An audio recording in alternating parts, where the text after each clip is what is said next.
There you go.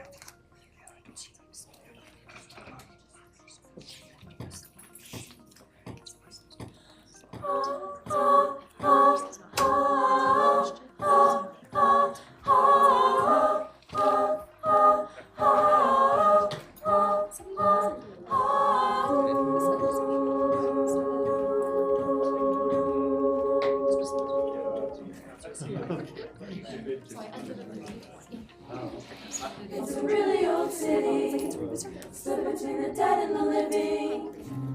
So I thought to myself, sitting on a graveyard shelf, as the echo of heartbeats from the ground below my feet filled the cemetery in the center of Queens. I started writing the names of the names and the dates of some older than others. Skyscrapers, little tombstone brothers, with Manhattan behind her. 3 million stunning reminders filled the cemetery in the center of Queens. You said, remember that life is not meant to be wasted. We can always be chasing the sun. So fill up your lungs and just run, but always be chasing the sun. So how do you do it? With just words, just music. Capture the feeling that my earth is somebody's ceiling. Can I deliver in sound the weight of the ground of the cemetery in the center of Queens? There's a history through her, sent to us as a gift from the future, to show us the proof, more than that is to dare us to move, and to open our eyes, and to learn from the sky. From the cemetery, in the center of Queens, you said, remember that life is not meant to be wasted. We can always be chasing the sun.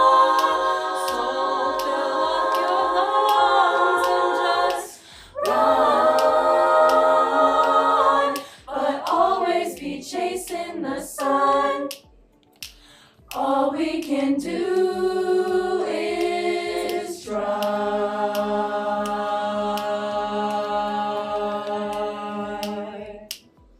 and live like we're still alive.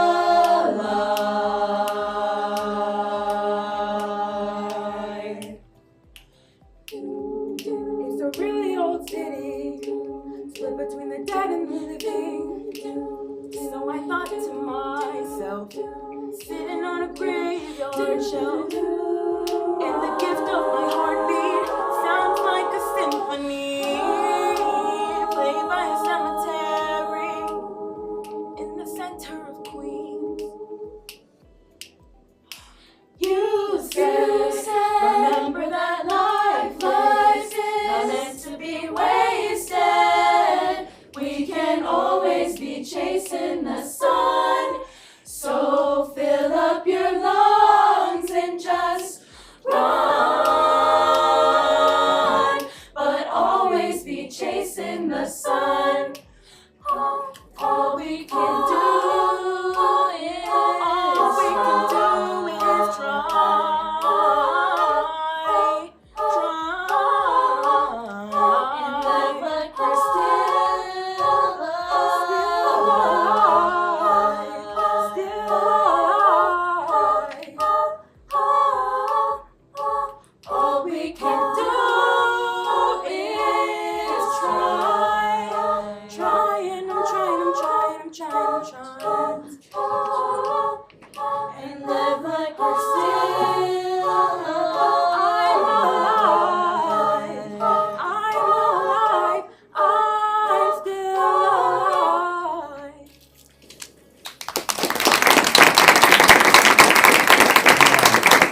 Let's see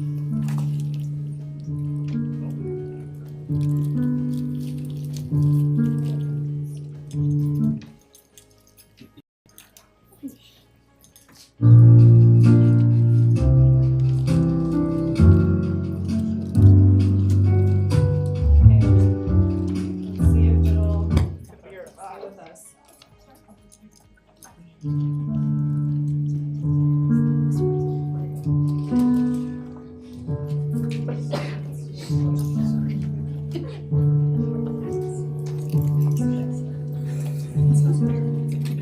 Blue flowers growing in the middle of the city, making the lines look pretty, watching the world go round. Sweet flower waving to the people in a hurry, never a care or worry, rooted below the ground. You came looking for a little conversation, filled with fascination, wanting for something more. Waiting, watching through the window at the station, filled with an invitation. There in open door. A beautiful sight in the autumn light as you sing your summer song, covered by snow into winter glow. Tell me, is this still the place where you belong?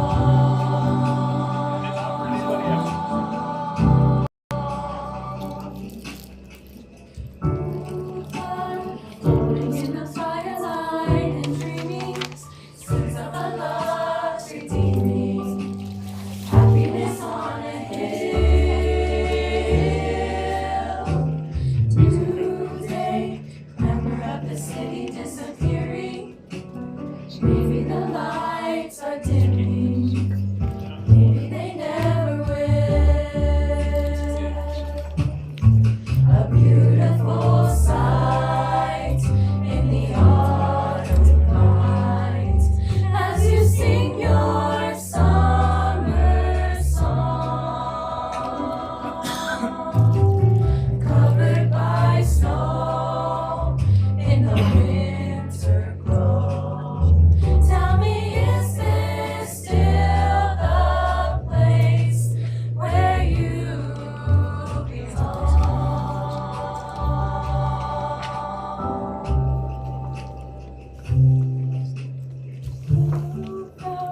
Rolling in the firelight and dreaming, scenes of a love redeeming, happiness on a hill.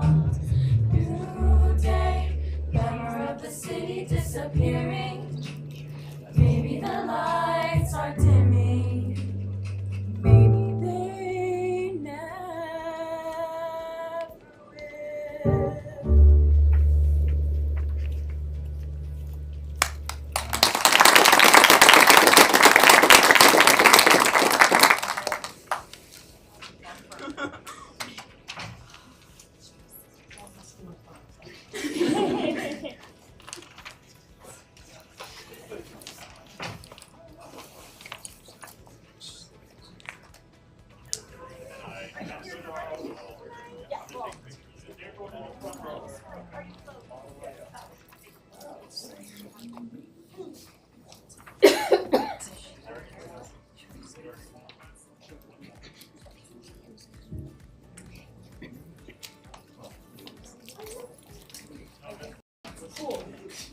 This one's also. No, this one's taken. She's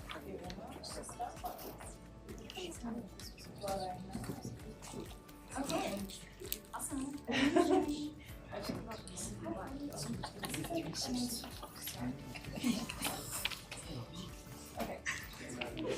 Okay.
nice jazz. So that is all we have for you tonight, but thank you for being a wonderful audience.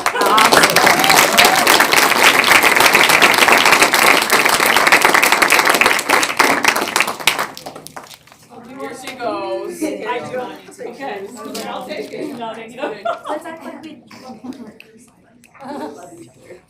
Okay. 3, 2, 1. Nice job, Palmer. Okay, thank you.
Okay, good evening.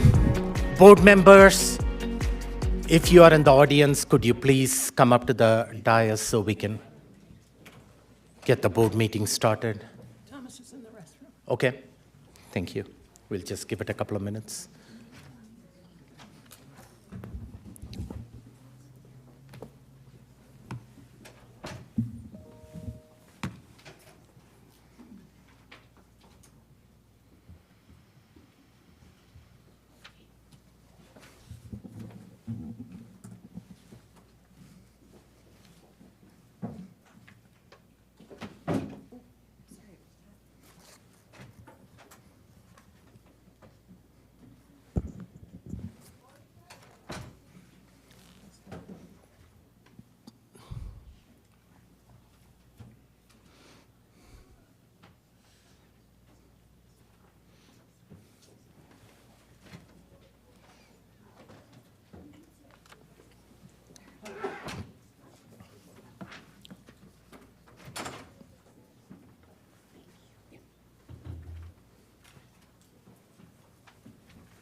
Okay, good evening. We'll call this regular board meeting for Wednesday, March 5th to order at 5:32 p.m. It was a wonderful way to start the meeting, the prelude from Palmer High School, and I will get to them in a minute. Before we get to that, roll call, please. Ms. Olson. Director Bankus? Here. Director Carey? Here. Director Hafley? Here. Director Jorgensen? Present. Director Melpacum? Here. Director Nelson? Here. Director Ott? Here. All 7 board members present in person at the board meeting today. I want to give a huge shout out to the students from Palmer High School. They put on an awesome performance, and I hope the people in the audience got to enjoy it, and hopefully some of the people at home got to enjoy them as well. I want to invite their teacher up to the podium up here, Ms. Elena Zaraki. If you can come and share a couple of noteworthy items about your students, your program for the community. Thank you.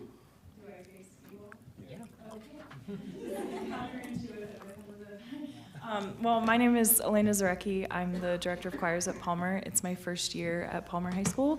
I was previously at Martinez Elementary in the district. The girls that you saw tonight, they're our honors jazz choir, and they're amazing. I love them. But they sing a wide variety of music, from vocal jazz to pop a cappella. And they'll be going to the Chassa Jazz Festival coming up in April at Cheyenne Mountain High School. It's been a couple years since they've gone, so I'm excited to take them and see how they do for the judges. But we also have a musical coming up at Palmer, You're a Good Man, Charlie Brown, in April, that I'm co-directing with our theater teacher, Marin Grimm. So we'd love to see some board members in the audience. It's April 10, 11, and 12 at 7 p.m. And we're gonna have a live pit orchestra. Palmer has not had a live pit in a while, so that's exciting. But the arts are alive and well at Palmer. So thank you so much for Appreciate it. everything. Yeah, thank you. Thank you so much. Yeah.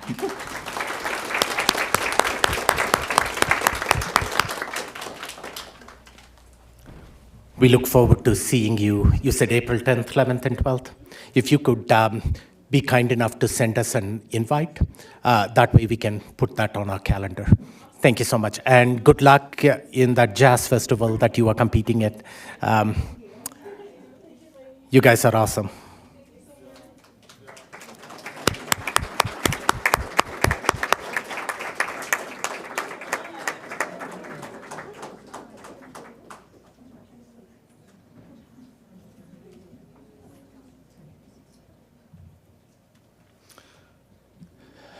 Please join me as we observe a moment of silence.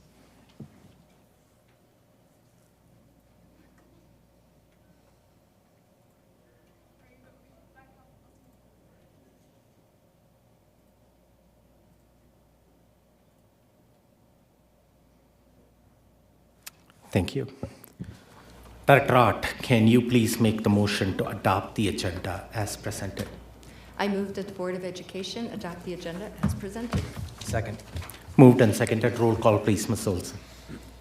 Director Bankus? Aye. Director Carey? Aye. Director Hafley? Aye. Director Jorgensen? Aye. Director Malhacum? Aye. Director Nelson? Aye. Director Ott? Aye. The ayes have it. The agenda is adopted as presented. Pledge of Allegiance. May I please have the students from Bristol Elementary School to lead us in the Pledge of Allegiance come up to the front up here.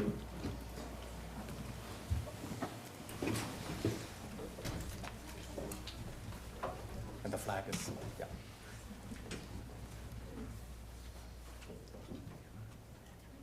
You guys start.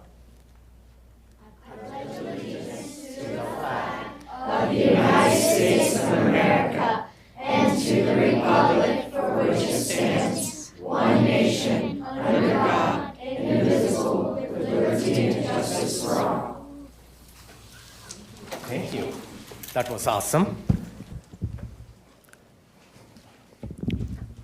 Thank you again.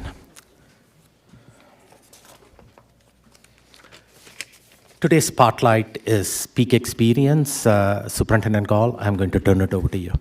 Yeah, if I get the team to come forward. To the board and the community, we're shifting gears a little bit. Normally, we take an existing program and bring it to the board and community for Spotlight. We wanted to do a little bit of tipping our hand on what's to come.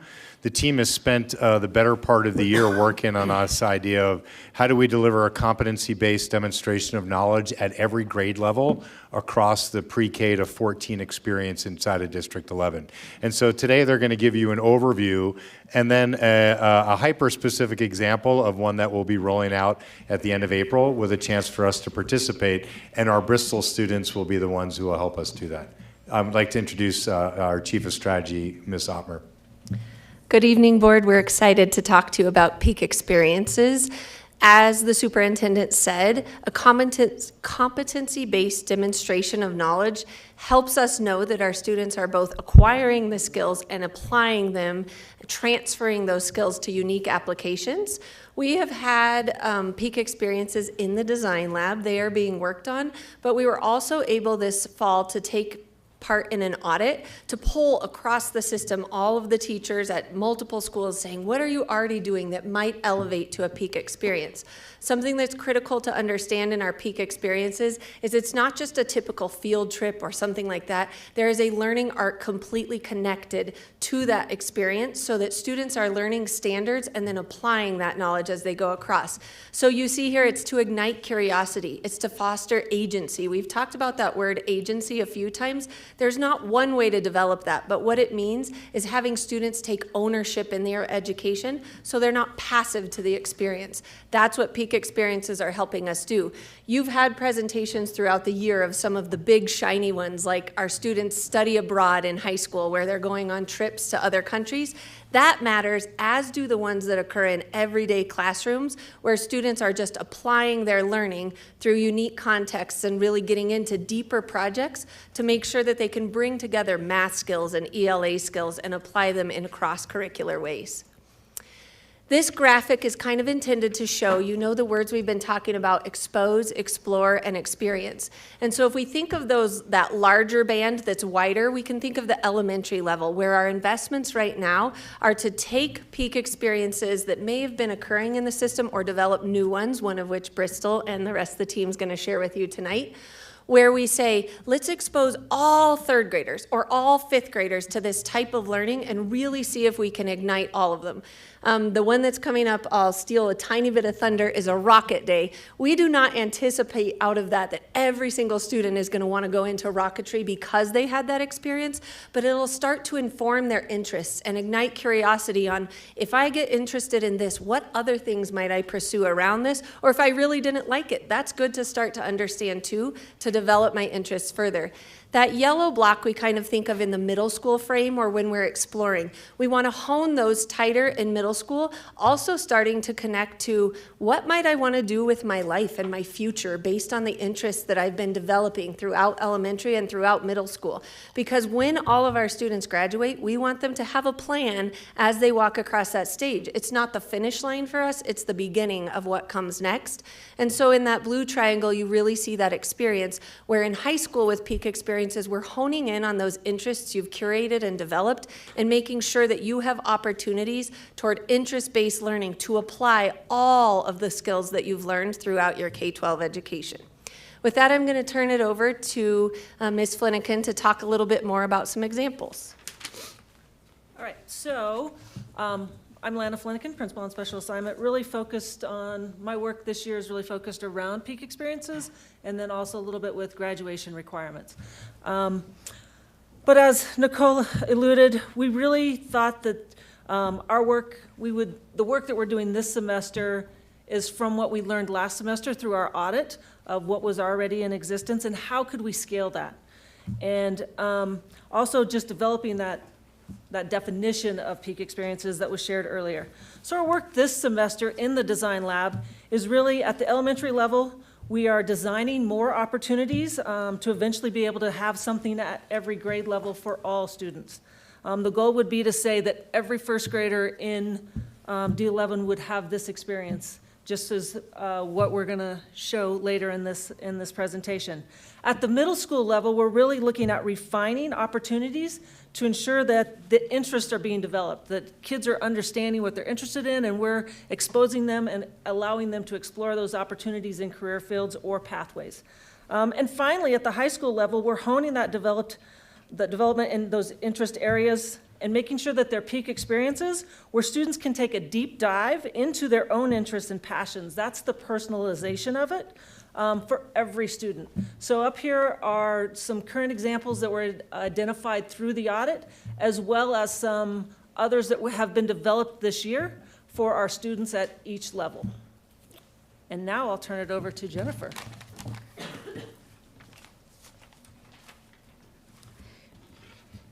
Good evening, Board, Superintendent Gall, and D11 community. I'm super excited to be here today to talk about rocket launch.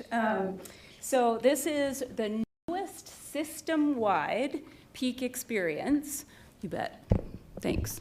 The newest system-wide peak experience. And thanks to a unique partnership with UCCS, Lockheed Martin, Colorado Springs Rocks, and Estes Rockets, we are able to provide an opportunity for all fifth grade students in D11 to launch rockets. In addition to that, to just ignite and engage them in the idea of rocket science, physical science standards, as well as STEM learning. Students will not only launch the cosmic ray rocket provided by Estes Rockets at Memorial Park, but they will also engage in a really rich, standards-aligned learning arc that has been co-developed by a teacher team in D11, and we happen to have one of those members here with us today from Bristol, Melissa Madsen. And those lessons have been thoughtfully designed to really inspire curiosity and innovation and bring this peak experience to life in a full learning arc. So we have 5 fabulous students from Bristol Elementary, and their families are here as well, and teachers from Bristol. We also have Melissa Madsen, STEM coordinator, and she is on our learning design team. We have Gabe Hamill, a principal at Bristol, Christy Bacchio, who is our science and health facilitator, and Dr. Lauren Murphy, director of math and science, who have all been part of designing this system-wide peak experience. So Bristol team, come on up.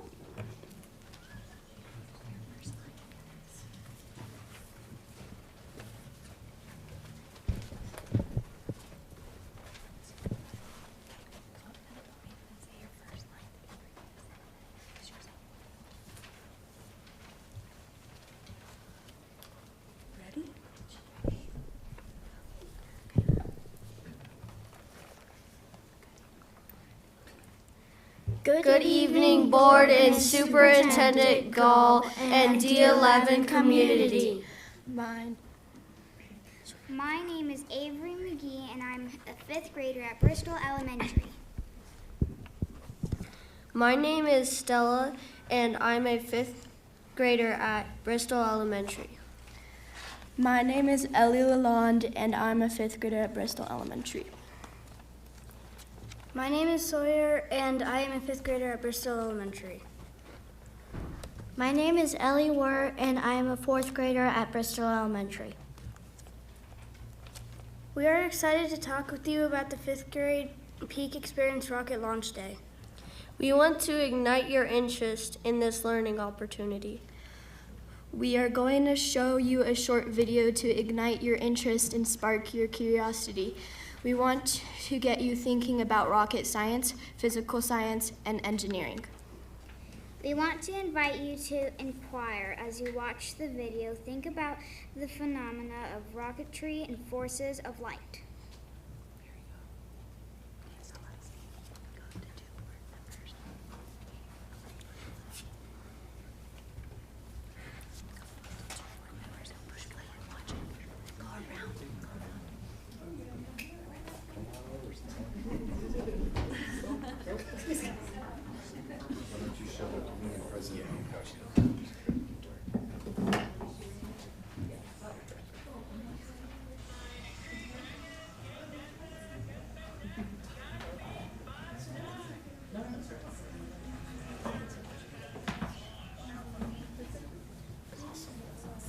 Pretty cool.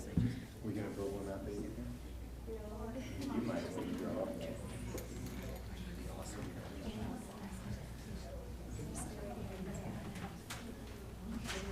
So you said you're in 5th grade. Are you ready to go to middle school now? Move on up? Middle school next year. Are you ready? What school is it? Oh. Awesome. We're excited to hear that. All right, Christy, we got a homework here. We got us.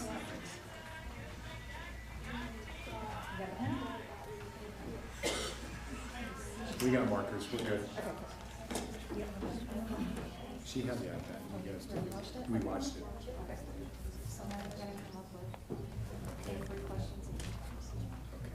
Now we will work with you to generate 1 to 2 inquiry questions, a complex open-ended question that frames learning, and brainstorm some key terms and ideas that you would like to learn to understand more about rocket science and the forces of flight. Can you describe to me the inquiry question?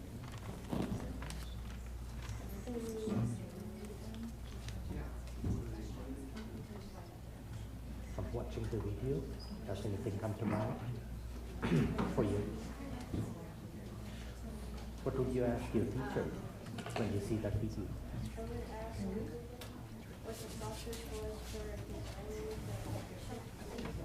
Okay.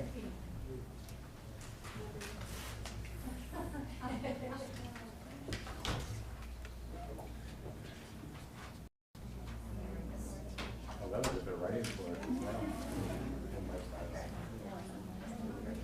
Nice to see you again. Yeah. How exciting.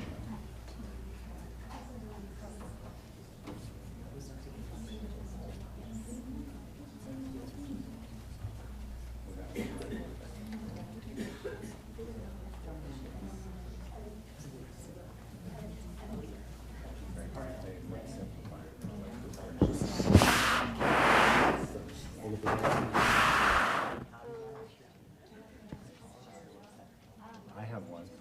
Do we have to carry a payload?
I know we could probably spend hours generating questions, but we want to thank our students for engaging you and sparking your interest in the rocket launch.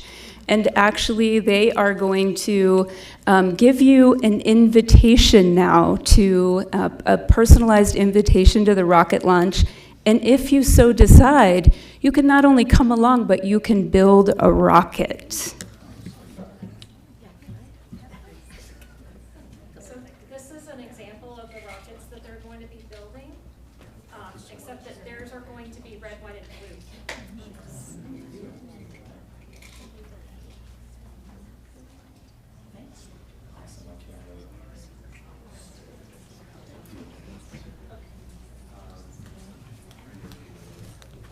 If I could get the team to come back forward to answer questions to the board.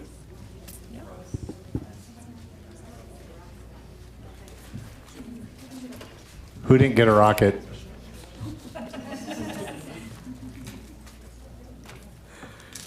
Can't start building tonight. Thank you, guys. So as we transition to Q&A, I want to give my public thanks to Lana and the rest of the team for just moving with incredible speed this year to bring some of these ideas to bear. Can you go back to the example slide, the rubric? Many of the things that we're calling peak experiences are things that we already do in District 11, but we want to put them under an umbrella that they don't stand isolated. Anytime you're isolated in a school system, you're always at risk of a budget cut. And so particularly when you look at high schools, we've been doing study abroad, we do field experiences, we've had job shadows and apprenticeships for over a year now, but we're trying to communicate that there's so much more value to the educational experience than just the test score. We are measured by the test score, and so that's a game we have to play. But when you see, and it was difficult to hear, but the really deep thought and reflection that the students were bringing at 5th grade to really inquiry questions, which is an engineering step, and then this idea of, Stella shared with us that she really didn't quite understand gravity until she started talking about a rocket. Now, probably understanding gravity is something that happens in 10th or 11th grade physics, but now we have 5th graders who are thinking about that as they go through the rest of their time. And so this peak experience is designed to be a culmination of learning each year, and we know we can't get all the interest right. So go back one more slide to the graduated scale. To be broad at the beginning of elementary school allows kids to see what's that balance. And now go forward to the other slide. You'll see 3rd grade has Phil Kids, where we're giving kids a visual and performing arts opportunity to be with our Philharmonic. And 5th grade's rocketry. So yes, if your kid's into the arts, they might really love the 3rd grade experience, and they might not get as much out of rocketry. But if your kid's thinking about being a rocket scientist, they're going to be really excited about 5th grade. As we get down to high school, we want each one of our children every year to have a personalized experience outside the classroom that motivates them to want to come to school. If you're the captain of the girls' volleyball team, we're going to turn that into a peak experience. We'll put frameworks around it of what it means to be a leader of a team. And if you're the 17th person on the JV team, that's probably not going to count as a peak experience. How do kids bring their learning to life is our goal. We want every kid to have a diploma, but we want the diploma to represent what they're going to do, not just what they've done in the past. So questions, please, for this team. This is a work in progress, and we expect to be about 1/3 of the way there to start for next year, and then in 3 years be completed that we can get each one of our grades a peak experience for their time at D11. Questions? Thank you. Director Jurgensen. Not really a question, but just a comment of, seeing that triangle, sideways. That's great. I mean, the green is our quality. They're all our quality neighborhood schools, but it's our foundational piece that we're laying at the elementary level. Basics of reading, writing, and arithmetic, and then getting those personal experiences more honed in and dialed in, and allowing kids to have an idea of what they want to do and go to after they leave us here in D11. So I like it. Makes sense. Director Bankus.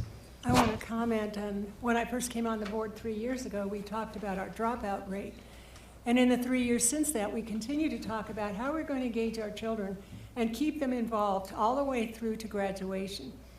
In your comment, Mr. Gall, on graduation is, what are they going to do? Graduation, and my terms when I graduated is, it was the end. And then you had this whole world from which you could choose. And now we're giving them a pathway that says, I'm going to try this one. And we all know you probably won't stay with the same job for your entire life. So these experiences give us an opportunity to delve into some of those interests and develop them and know that we gain skills no matter what it is that we learn.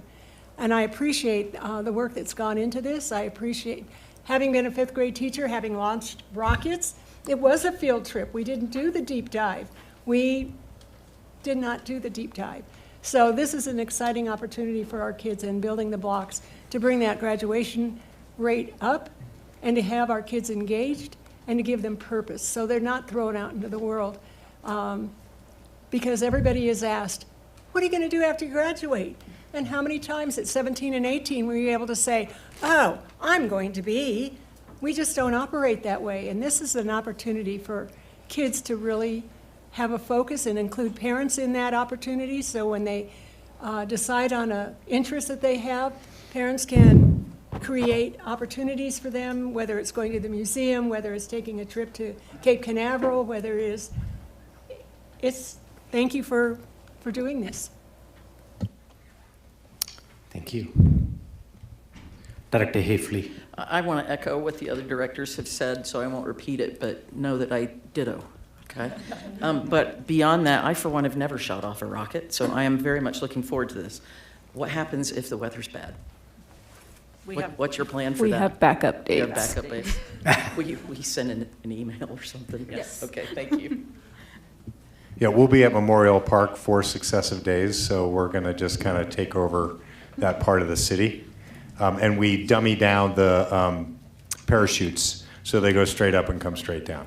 So, you know, the win is mine drifted 3 miles away and landed on the highway and caused a major backup. We've engineered around that. And there's a wonderful little QR code on the back of your invitation that has a video that you can watch to build your rockets. Director Art.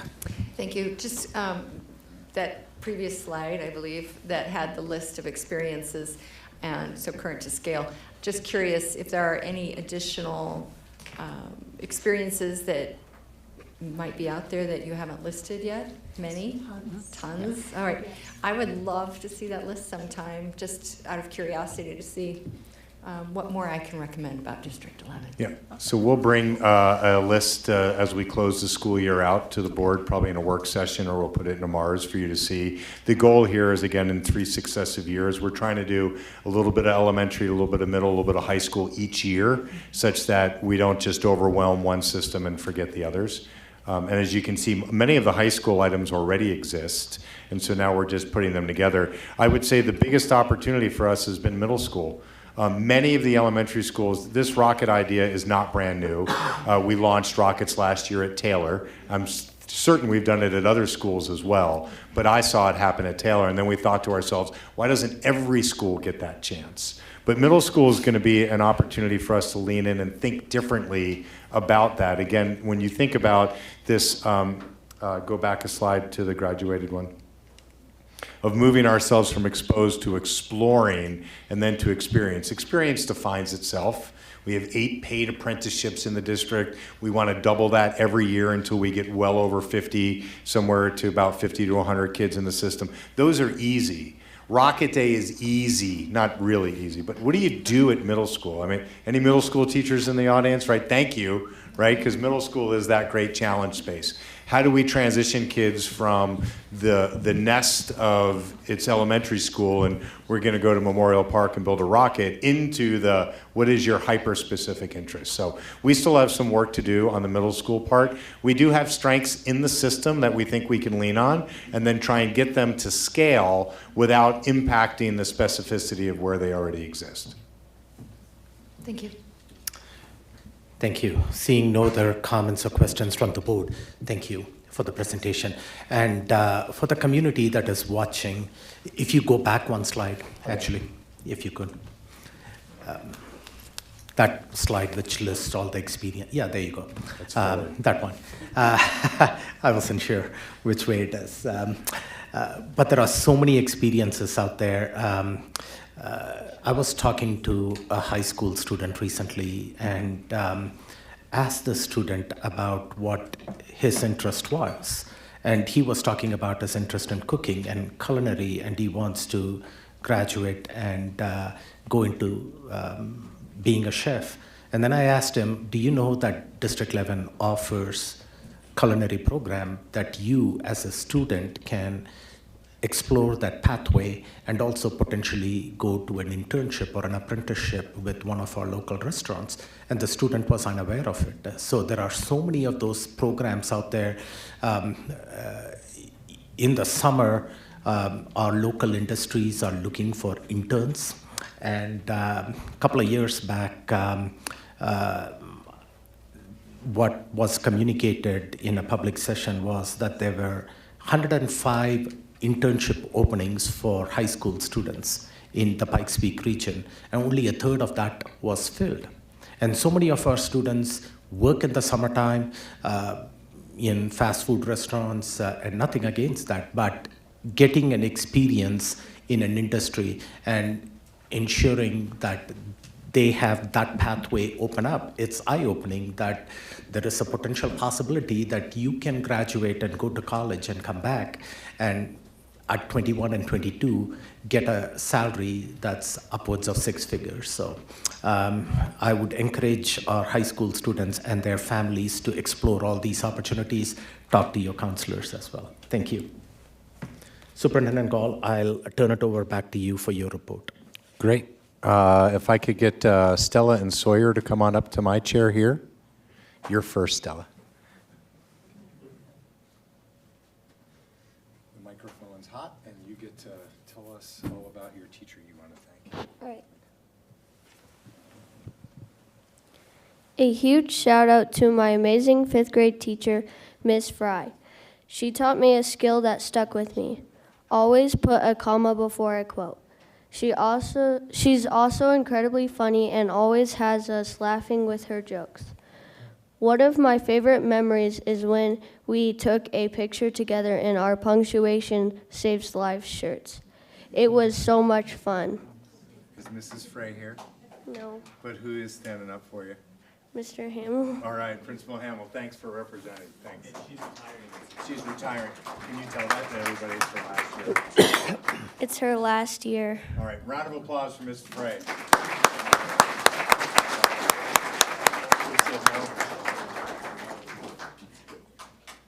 All right, your turn, Sawyer. Are you here, Miss Lane? Okay, Gabe again. A huge shout out to Miss Lane, my teacher. She helps all the students with whatever they need and is just a nice teacher. She does a lot of stuff for us, and she is funny and all that. What does she teach for you? Math. She teaches math and science. Awesome, great. All right, round of applause for Miss Lane. Thanks, sir. Good job.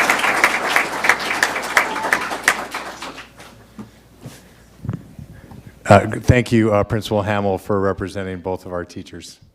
We have other teachers from Bristol. Can they please kind of stand up and be recognized as well? Anything I could do to embarrass Trish is always one of my goals at every meeting. Stand up. Go ahead, Trish, scream it out. My story is Gall blew us off for the superintendent coffee, but he came in the next day, and I'm the PE teacher, and my back was totally out. So I'm rolling around in my chair as he's walking through the door, and I'm like, I was mortified because I never sit down, but my back was out, and he's rolling in the chair. I mean, I was rolling in the chair, so that's not my typical aspect. So. Right, but I was wearing jeans, so you won the bet, so it was good. Thank you all to the Bristol staff, particularly for leading the way on the peak experiences.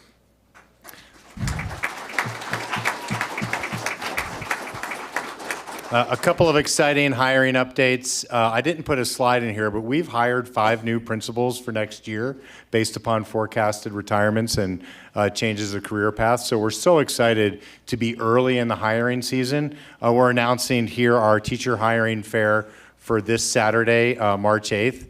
Will be super exciting. We're going to let everybody's kind of walking out. Bye, Bristol. We'll see you in the morning. We had a teacher hiring event a week and a half ago as well, up the one that goes statewide, and we had a double percentage increase in the number of people that were choosing D11 as their first choice. So our reputation is preceding us on good opportunities exist here. You can see a starting salary at $50,500. That's been creeping up with our cost of living. We're super excited also for the support that's come with the benefits package, and that we're just all in on ensuring that our teachers are part of the equation of the number one way to student achievement is access to high quality instruction. We're so committed that not just are we having a teacher fair, but we're excited to announce that today we posted the first $100,000 annual teacher salary position in District 11. These will be one-offs by school as we go to site-based budgeting. Schools have been able to introduce kind of a master teacher role. But please, if you're interested in actually being paid a real livable wage for the work that you do, come look at what we're offering inside District 11. We think $100,000 is the standard of what teachers ought to be able to make, and we're starting that right now, right here at Holmes Middle School. Updating on our ABCs, the attendance Power School attendance suite continues to roll out. We've completed step 2, the SMS attendance digest, and monthly postcards will start going out tomorrow. I think there's 2 great parts. We are definite, there are still data errors in the system. Sometimes we'll hear from a family, that's not true. Here's my child, they're at school, so then we're able to correct that. It's always important for us to know from an accountability perspective. But secondly, we're also getting a lot of interest back from our families that said, I didn't realize that the missing of school had such a dramatic effect on learning. We have the data available. We'll be sharing an attendance update to the board in a work session by the end of the year. It's not rocket science, no pun intended, but every day that you miss school increases your likelihood of not passing that grade at a statistically significant rate. Super excited for that partnership with Power School and for our ability to roll out this suite of services. This is a bit of a dated slide just because we're doing one board meeting a month, but about a month ago I had the honor, privilege, and opportunity to present our state turnaround plan of Galileo Middle School to the State Board of Education. We got a unanimous vote, 9-0, to approve the community school pathway for Galileo. I asked our principal be here tonight. Unfortunately, she's under the weather and wasn't able to come today. But she also sends her strong support and thanks for really just what was a really well-developed plan on how we brought in a good quality third partner and joint initiative to actually already open the Ascend Center. So for those of you who don't know, we'll be providing a community school opportunity at Galileo.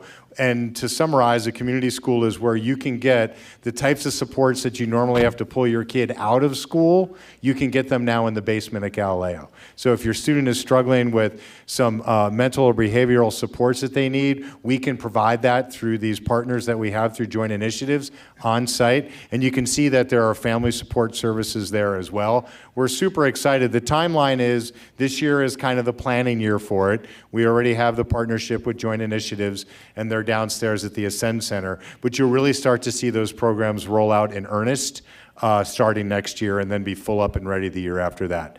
I certainly love the one or the several comments we got from the state board that said this may be the best turnaround plan they've reviewed. For those of you that aren't aware, when your school has been on the state watch list for 5 years running, there are 5 options that the state can direct you to do. 1 is to close the school.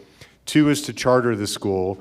3 is to create an innovation zone within the school. 4 is to create an academic management partnership where you have external parties helping you run the school. And the 5th is to do a community school. Galileo will be the first community middle school in the state of Colorado. So we're super proud of the work that they put forward in this, and obviously the chance for District 11 to bring Galileo to a place where it's not on the list, but it's actually servicing the community with the needs that we know that they have.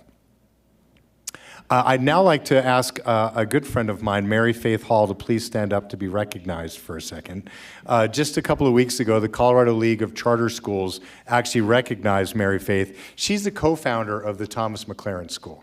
Now, I just have to, I know starting new schools are hard, but a portfolio works. In 2008, Mary Faith, as the co-founder, had 77 kids to start the school, taking over a middle school that District 11 had closed because we were unable to provide a demand signal in that part of town. Now at over 1,000 children at the Thomas McLaren School, and since 2021 has been actually since 2018 has been performance rated, but since 2021, all elementary, middle, and high school students in meets or exceeds categories on state tests. So we asked the rhetorical question inside of our traditional schools, can we get a single school where all third graders read on grade level? There's your answer. Mary Faith, you've done it. We're so happy and so proud to have you inside our portfolio. I'd love for you to just share a couple of minutes of your journey with the board and the community, and anything that you think that we could be doing more of to support you in education in general. Superintendent Gall and Board of Directors, thank you for having me tonight. It's a real honor to be here.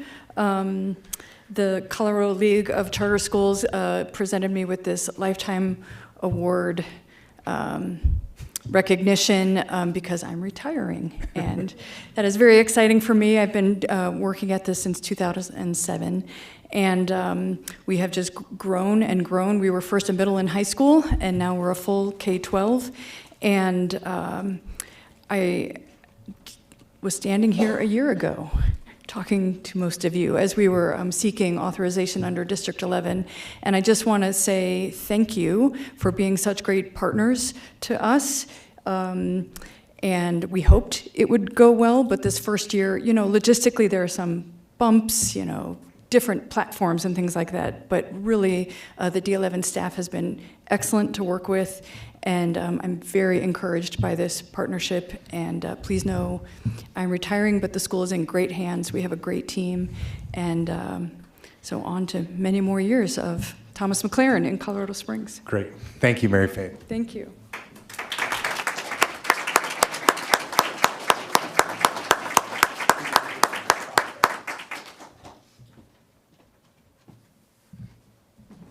Okay, and now's our chance for our student spotlight. Chloe, would you like to come forward, introduce yourself, and tell us all about you in District 11? Thank you. Thank you for the opportunity to speak here today about myself and my school. I'm Chloe Lewis. I'm currently a junior at Odyssey Early College and Career Options. And as a student athlete, I value the strong academics that Odyssey has to offer, while also being able to compete in sports at Doherty High School. As you know, there are 8 different grad profiles in D11, and I feel that I most align with 3 of them. I'm an academically ready learner, a skilled communicator, and a healthy and balanced learner. As an academically ready learner, Odyssey gives me the unique opportunity to earn an associate's degree from Pikes Peak State College while still in high school.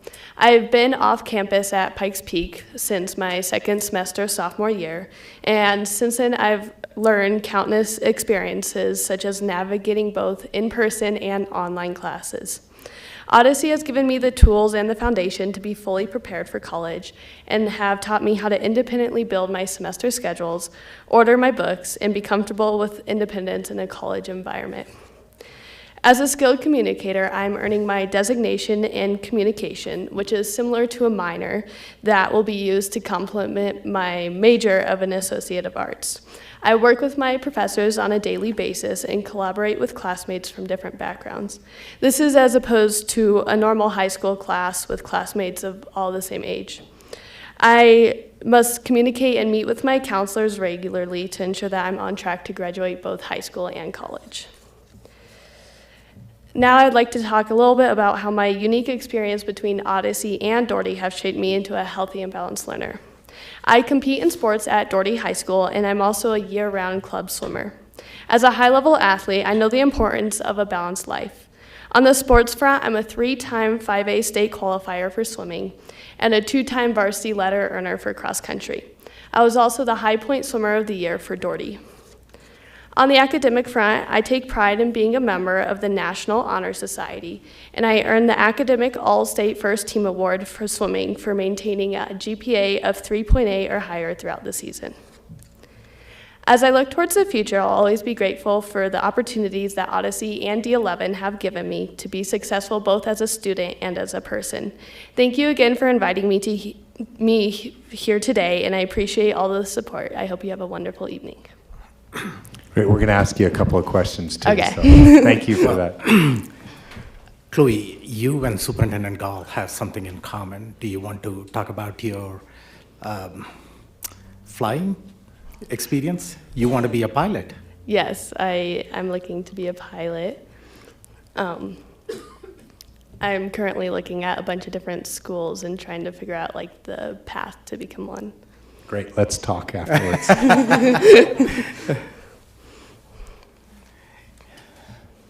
Director Hafley. I just had one question before I ask that, though. Odyssey is an exceptional school. Mm-hmm. I've been there many times, and I see Mr. Cooper here. Just what a great place to be. Yeah. I see you're a swimmer for Doherty. Mm-hmm. What's your stroke? I'm a breaststroker. Distance or sprint? Sprint. Give me your best. What's your best time? My best 100 breast time is a 1:11. Okay. I was a competitive swimmer. Before moving to Colorado, back east, there are plenty of pools. There weren't so many when I was your age coming to Colorado. So that was my stroke as well. And you could have blown me out of the water, so I'll just stop. Congratulations. Thank you. Chloe, how did you come to choose Odyssey Echo? I was actually originally planning to go to Doherty until we went to the Odyssey open house. And before that, I didn't really know much about it. But once we went to the open house, I thought it was a really cool opportunity. So. And then what will you do post high school with your associate's degree in your back pocket? I'm hoping that I'll use my associate's degree to get a lot of my core classes in before college. So then once I get to college, I can focus mostly on aviation related classes. Great. And you haven't picked a school yet? Not yet. Okay. There's a lot of different ones. Good. Great. Mom, Dad, anything? We are proud and honored to be her parents and feel very fortunate to be part of D11 and Odyssey. It is such a credible opportunity, and to see her on a college campus navigating that. She picks out her own schedule. She knows what books she needs. She runs the show. As a 17-year-old, she is totally independent. It's pretty cool. That's awesome. And drives to the Rampart campus by herself. So. All right, well, thanks, Chloe. Thank you. Great. Thank you. Congratulations.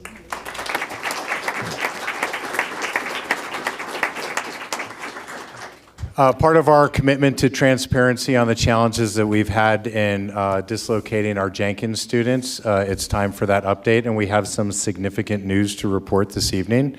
Last time we met in Mass, we talked about our geotechnical report being due. We have those preliminary results. They will be posted on the webpage, close of business Monday. We're meeting tomorrow with the geotechnical engineers as well as the Jensen Hughes team to finalize that report. And again, all those reports will be posted close of business on Monday.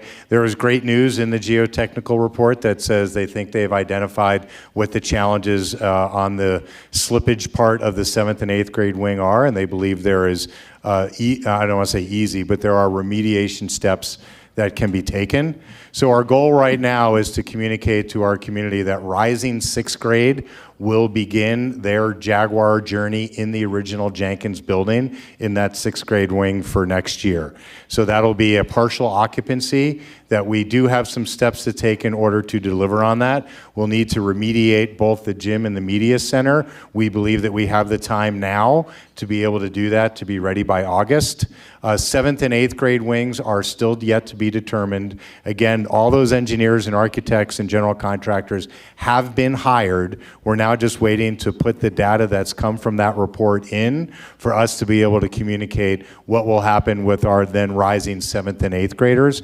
Our goal is to continue to focus on what it means to be a Jaguar. And I'll tell you, if you have not been to Russell and you have not been to Doherty to see Jaguars in action, please get a chance to go there. What you will see is that same Jaguar experience happening in 2 dislocated locations. My hat's off to the students, my hat's off to the families, and particularly my hat's off to the staff who have had to change their own patterns to be able to deliver that. But boy, you walk into those different hallways and those wings, and you really feel like you're still at Jenkins because it has that same Jaguar pride. So the takeaway there is the goal here is 6th graders back in the building with a remediated media center and auditorium. And then hopefully here right around spring break, we'll be able to communicate if that extends to 7th and or 8th grade as well, what our plan is there. But the good news is partial occupancy is real, and we plan for that in August. And again, getting our students back into not a partially fixed building, but a building that'll be ready for the next generation of Jaguars. A letter will be going out to our community following this meeting and tomorrow following the meeting that we have with our engineers. And again, d11.org or the Jenkins page both have redirects to where all those reports are. And every Wednesday, whether work session or board meeting, I give an update on this. We'll make sure that people have that information as well. And so hats off to all the team that's been a part of this. We've moved with great intentionality and specificity to be able to get where we are today. And I know that's not fast enough for parents. The other thing I'll end with, if you're an out-of-district family and you're not sure, please get your choice into the school that you need to. We will take you back at Jenkins up until the day before school starts. You are always welcome at Jenkins. We are not going to say you missed a permit window. I understand there's lots of moving pieces here for families, and some of you might feel a need to secure a space in your home district middle school. We want you at Jenkins. We know that you committed to Jenkins before. We're going to correct this building that you'll commit to Jenkins in District 11 for the long haul after that. And that concludes my superintendent's report. Thank you. Board questions or comments?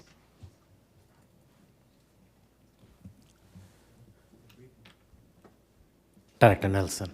I have a couple of questions. Can you expand a little on that position you mentioned at Holmes that is a teacher position for $100,000? And is this going back to the thought of more responsibility, we're going to reward you for that? And can you just explain that a little bit more in depth? Yeah, so what we now have site-based budgeting, so schools have autonomy within some of their budget to create new positions, and Holmes is looking to create a master teacher position which will have both classroom responsibility and then coaching responsibility within the building. So it's a first attempt for us to see how do we create that space where those that are super hungry to do something different and wish to be compensated for it can find a home inside District 11. So this is sort of a new position that has been developed within the district? Yes, and not taking away a current position. So it's a new opportunity. Thanks for just giving a little more definition. My second question is, I am just struggling to remember, we as a board approved Galileo as being a community school in the fall. Can you refresh my memory on the funding source for like joint initiatives coming in? Is that District 11 funding that will be providing? Is Sherry still here? That partnership? Yep. I'll have to provide you the exact piece, but this is part of what we had originally briefed to you. There have been no changes by the state. The state gave a thumbs up to the plan that we presented. Yeah, okay, you can, I just am trying to remember what the funding source was, and I'm struggling to remember that since we had this conversation in the fall. So you can get back to me later. Yes. Thank you. Oh, no, that's it. Thanks. Okay, I don't see any other comments or questions. Thank you for the update on Jenkins Middle School. Our promise is to ensure. Is Ms. Call back here? No, we're fine. Okay. We're fine. Okay. We've moved on. Great. Our promise is to ensure that Jenkins students get excellent teaching experience in our schools, whether it's going to be at Jenkins or Russell. But it's good to know that at the minimum, sixth grade students are going to be returning back to Jenkins now, so parents can plan accordingly, and then we will communicate in the near future what's going to transpire as far as 7th and 8th grade. There is a possibility that we can hopefully bring 7th grade students and even 8th grade students to a partial occupancy building out there. Thank you, Superintendent Gall. Moving on to public comments. Do we have public comments, Ms. Olson? We do. Okay.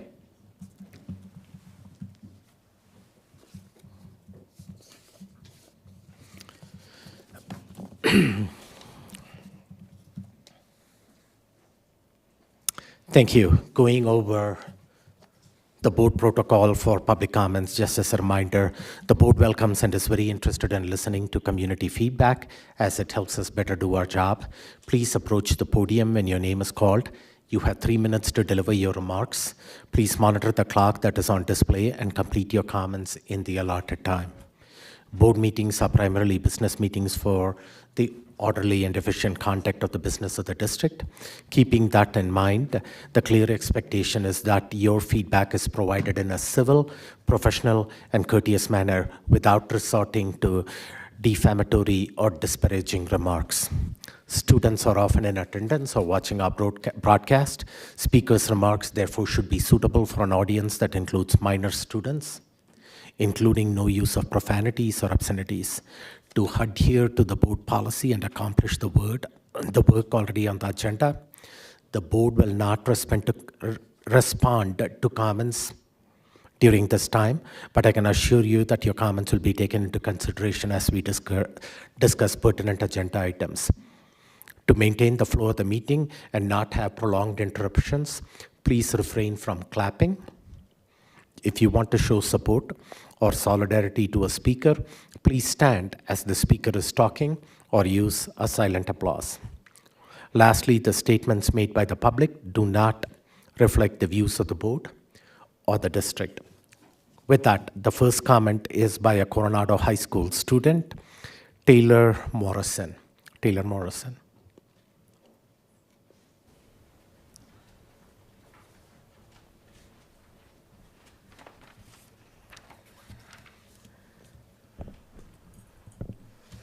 Go ahead. Members of the board, my name is Taylor Morrison, and my pronouns are he, they. I'm a graduating senior at Coronado High School and a highly involved student who many of you may recognize. I deeply value D11's communities, and I have discovered who I am within its buildings and amongst its people. Though I would not describe myself as brave, I've always admired my trans peers who have been loud and proud about their identities. Those who have never shied away from correcting someone on names or pronouns. That's a bravery I've never seen within myself. Up until this point, I've been able to count the number of people I'm out to on my hands. And if you told me this time last year that my first big coming out would be while speaking to this board about why the ACA policy you intend to enact contradicts everything you stand for, the safety and well-being of your student. But now, here I stand, queer and trans and unashamed. The first adult I came out to was Miss Ziak, sponsor of Coronado's Sexuality and Gender Alliance, SAGA, an act that gave me the space to find my own path without the decisiveness of telling my parents just yet. As trans youth, we face unique challenges. On top of the turmoil that comes with adolescence, we fight against ourselves, the world around us, and the deeply ingrained biases that reside in both. Each day, we battle with our own minds, the world around us and the deeply ingrained biases that reside in both. Every day we fight with ourselves, which is common with teenagers, but it is compounded by a world where we know we are not safe. To find some refuge in that tumult may be the deciding factor between life and death. I know I have asked myself the question before, is this uphill battle worth the fight? And had I not had the people that I do and the time to find my path, the answer to that question may have been no. And I'm one of the fortunate ones. I have two wonderful parents who will always support me for who I am, but I never would have been sure enough in myself to tell them if I wasn't surrounded by support at school. I want to take a moment to address parents who are genuinely, who in support of this policy, who are genuinely want what is best for their students. This is not that. I know it can feel terrifying to think that your babies are growing away from you, or that they don't trust you enough to come to you as they find themselves. Trust them, and they will come to you when they are ready. Thank you. Thank you. Appreciate it. Joseph Shelton.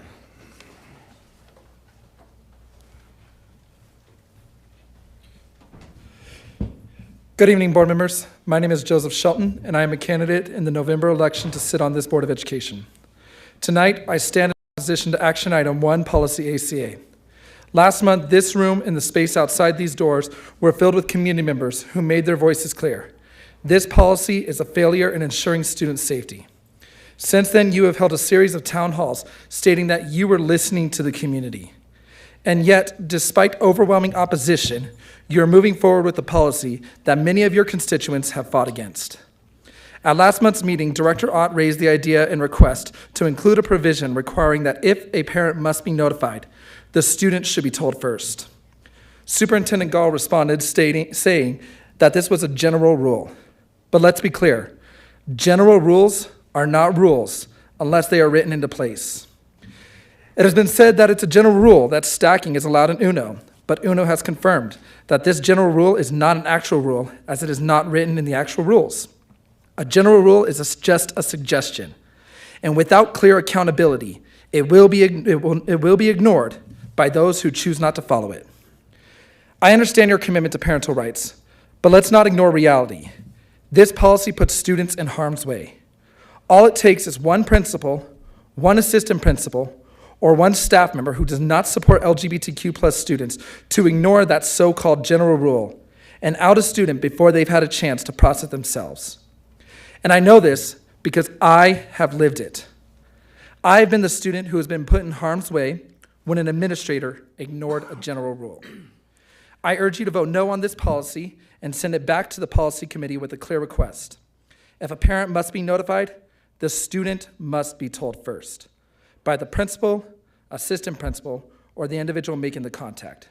Students deserve safety just as much as you deserve to check your box for protecting parental rights. Vote no on policy ACA. Do what you said you would do. Listen to your community. To the community, if you're ready for real change and a board member that prioritizes honesty, transparency, and revitalization of District 11, visit sheltonford11.com to join in our fight to build a District 11 for all.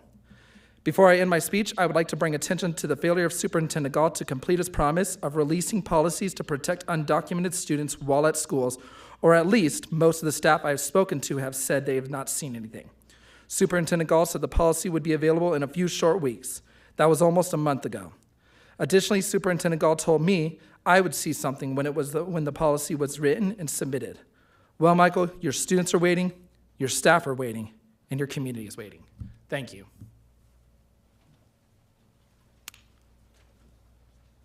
Kate DeJong.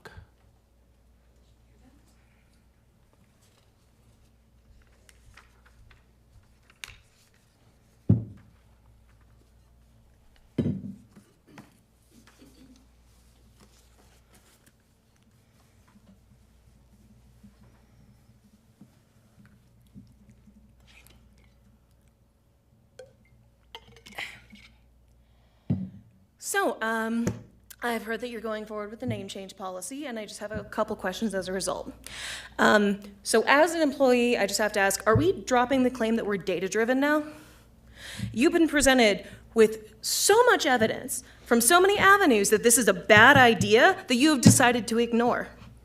You've seen the statistics, notably the verifiable statistic that LGBT students without a supportive adult are significantly more likely to attempt suicide. This move that you're choosing right now will make it more dangerous for them to seek out supportive adults. So not only are we not data-driven anymore, what am I to conclude but that you want dead kids? The only people, the last time that I was at a meeting, who were in support of this, got truth bombed to their face by a biologist. The science is not on your side. Let's talk legal arguments. I did a little Googling, and I want to read something from the Colorado Civil Rights Division. Colorado Civil Rights Division is charged with investigating claims of illegal discrimination. Discrimination is defined as adverse treatment based on a person's protected class. Examples of protected classes include race, color, religion, national origin/ancestry, sex, pregnancy, disability, sexual orientation, including transgender status. Follow-up question, how much money have we budgeted for lawsuits? How much taxpayer money are you willing to waste defending this asinine policy? And above and beyond that, you have heard the personal testimony of people directly affected by this policy who have lived experience with it. But you're not listening to any of them. You're not listening to any of the evidence. You are listening to the most ignorant people in the room. Question 2, how is this going to improve enrollment? In considering this policy, you very publicly announced that you're not concerned with student safety. You're ignoring the overwhelming evidence that this is a bad call and clearly stating that you're making decisions with no apparent logical basis. Who's going to look at this and your recent track record with decision making and think, gee, I want these people in charge of my child's education? Follow-up question next, okay? When does this qualify as dereliction of duty? When does this become criminal negligence? You are obligated by your positions in the school board to safeguard the children in your care, are you not? And yet here you are gleefully putting our students in harm's way. Isn't that supposed to be your primary function, to protect students? If that isn't, why are you up there? But you know what? Go ahead and ignore my questions. You're going to anyway. You made it clear that your minds are made up. You're going to dance to the tune of a handful of well-funded bigots. So go ahead, say it loud, say it proud in front of God and your constituents. D11 is okay with dead children.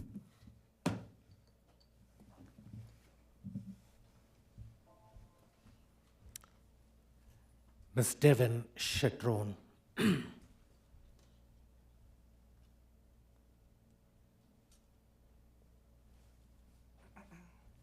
Hi, my name is Devin Chatron. I graduated from Doherty High School in 2019. I am a transgender woman. I'm 24. I would like to start off by thanking you all for seeing us and hearing us. I want to say this, and please don't take offense to it. D11 has failed transgender kids. They're failing the transgender community, okay? And by pushing this policy, you're going to closet transgender kids, and that makes the suicide increase way higher, way higher. And I don't think you people understand how serious this is. Okay, I attempted suicide when I was a child because I was in the closet. I don't think you people understand this though. Okay, and I really want you to hear everybody, because everybody has come here and they've told you people what's up, what's wrong, and what you need to do to fix it. And it seems like nobody is taking us seriously. Okay, as the last person said, the likelihood of suicide goes up. It goes up. It's not a joke. There's statistics. Okay, and the likelihood of a kid detransitioning is low.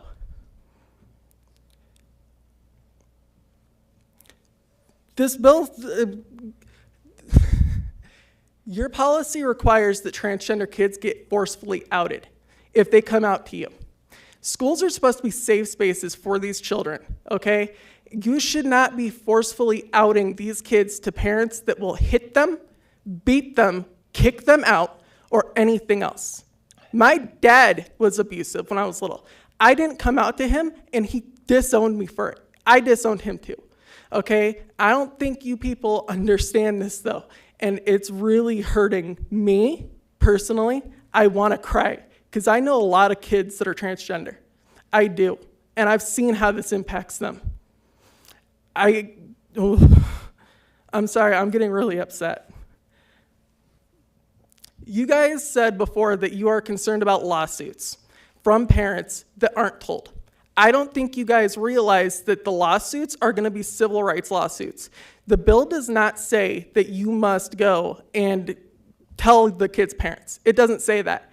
When these kids get kicked out of their homes, I'm a paralegal. I've dealt with this. I've seen this. We had a kid that was kicked out of their home because they were transgender, and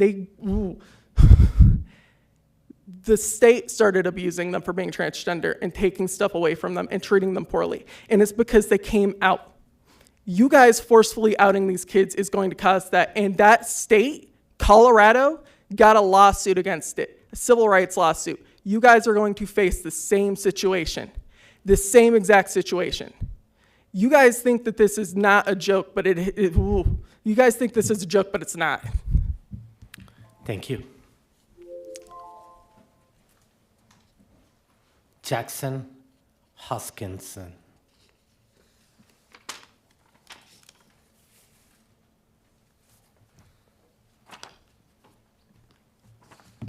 Can you guess what I'm going to talk about?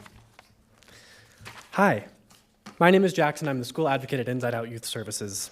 And over the past several months, I have come to speak at many a D11 school board meeting about policy ACA and how to implement a policy that is both in line with Colorado law and, more importantly, uplifts and empowers students to use names that represent them. I've come in good faith. I've offered my email. I've offered to speak with all of you, and those opportunities have been ignored. And it hasn't just been me. D11 students, current and former, parents, teachers, other Inside Out staff, students, ex-students, people who have just sent emails, people who used to go to D11 schools, people who live out of state now. I know that you have gotten communications that tell you that this policy is problematic, there are statistics behind it, and you have been advised to not implement the policy in the way it is written now. And ultimately, you have ignored opportunities to amend your policy that it will keep students safe. So it will keep students safe. You've shown that you're unwilling to make even minor policy changes to protect students, and your students and community hear that message loud and clear. What is that message? The majority of the members on this school board believe they can and should use their authority to intervene in private conversations that should take place at home. The majority of members on this board care more about making political statements than the safety of their students. The majority of members on this school board care more about letting parents control every aspect of their student lives, even if that is going to put them in unsafe situations. And despite numerous months of education around this issue, this board is planning to pass a policy that endangers students. I can't wrap my head around it. Somehow you do. This policy, as it is written, disappointingly passes the buck to Superintendent Gall to create district procedures around chosen names. So I'll speak to you. These school board members are letting down their students, and they have passed the responsibility to you, and I sincerely hope that you will take that responsibility more seriously than they have. I know you've been here for these same school board meetings, I know you have heard the same data, and I really hope that you will listen to it. To the only people who will listen tonight, D11 educators and students, please hear me when I say that using a student's chosen name and pronouns reduces the risk of suicide by around 50%. If you want to help your students, use their chosen names and pronouns. If you want to keep your students safe, use their chosen names and pronouns. If you want your classroom to be safe for all of your students, say it with me, everybody, use their chosen names and pronouns. Easy. If you want support making your classroom safer, Inside Out Youth Services and myself are here to help you with that. Your school board is not. To the transgender and gender expansive students of D11, I am sorry that your board does not have you in their hearts when they are writing policy.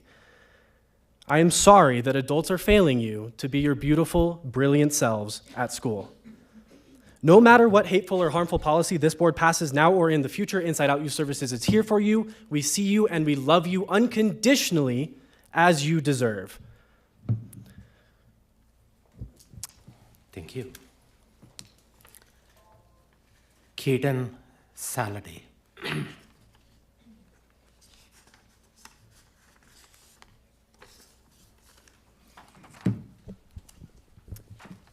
Good evening, board. My name is Caden Saladay. I'm here tonight to ask you to approve the ACA policy with parental consent included. And I'm going to be reading a statement on behalf of somebody who could not be here tonight, an anonymous D11 staff member. This is what they had to say. Hello. This is a story regarding a situation that I became aware of as a result of my line of work. The situation concerned a young student and the way that the school treated them as a result of their appearance, despite the student's own protest. The student just had long hair. And as a result, people assumed that that student identified as the opposite gender. As a result of that, some people started trying to assert that the student should go to the restroom of their choice. When the student asked for an opinion, the student stated that they didn't want to use the opposite restroom. But some staff still did not take the word of that student seriously and continued to assert their imposing claims of gender dysphoria onto that student, causing issues for both the student and for their family. It is not the school's responsibility to guide a student on these political issues and values with identity without the parents' involvement. I would actually kind of agree with the statement that the last person made. They mentioned that these things are sort of resigned to the parental home, and I think that that's exactly it. The parents have a right to know. It is certainly not the role of D11 to assume that radical gender ideology is true and therefore bar the parents from knowing that their child is in crisis and out of obedience to a belief. Students like the one in this story that this anonymous staff member brought to our attention, these experiences demonstrate clearly why it is parents and not school administrators that should be having these conversations. Thank you for your respect and for your parental rights advocacy. I ask you to please vote yes. Thank you. Abigail Bergman.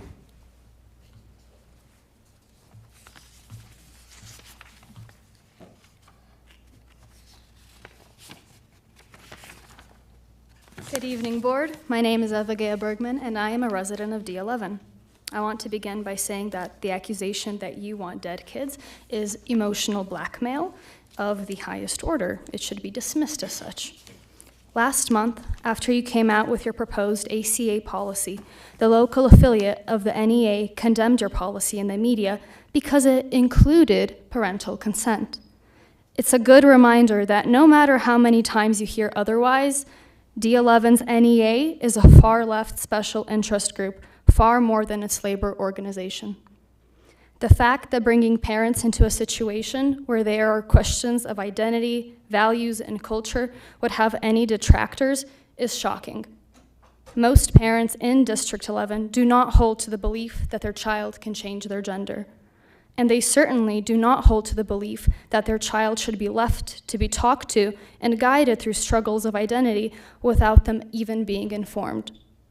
HB 1039 was written by a representative who used to represent the same area that you do now. That representative vocally expressed her view that the nuclear family should be destroyed. That representative was voted out of office. As much as you can, fight against the terrible law. But as you must comply, do so only with parental consent. Thank you. Ollie Glusner.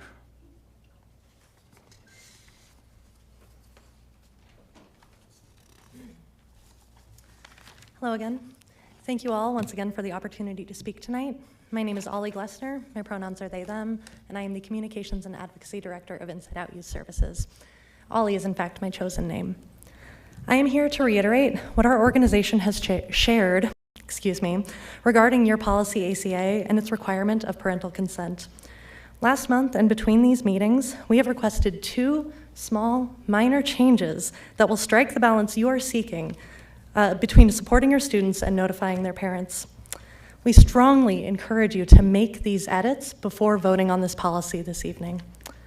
First, you must edit the language of policy ACA to parental notification rather than parental consent. District policy does not override state law, and the law guarantees students the right to their chosen name without additional barriers. With parental notification, you can continue to keep parents informed of the changes to their child's name without violating the law. I want to be very clear that ideally your students would be able to make their own choices about their names and pronouns without parental involvement, unless that's what they wanted. But your policy ACA is not, and likely will not be, an ideal policy. Our goal now as a youth-serving organization is to hopefully reduce the amount of harm that it will cause, because it will cause harm. This edit, one small concession, will make a massive difference for your students. The second edit we recommend is enumerating within the policy that students must be informed before their parents are informed that they have requested a name change. We understand you believe this to be operational and therefore in Superintendent Gall's jurisdiction, but policies guide the operations set forth by district administration, and this is a key element to ensure your students' safety. By putting it in the policy, you ensure that related procedures will consistently and in perpetuity include and follow this important step. Students should be informed every time that if they request a name change, their parents will be contacted. This will give students with unaffirming home environments or dangerous home environments the opportunity to prepare for their forced outing or to retract the request for their own safety. I won't reiterate the statistics that prove forced outing is dangerous or the firsthand stories you yourselves have heard about the impact, but I will reiterate that your first priority is to your students, all of them, including those who are transgender and gender expansive. Your students have a right to their chosen name, and they have a need for affirmation, acceptance, and care. Allow them their rights. Provide for them that care. We remind all transgender and gender expansive students and their families that Inside Out Youth Services is here for you whenever you need us. Thank you.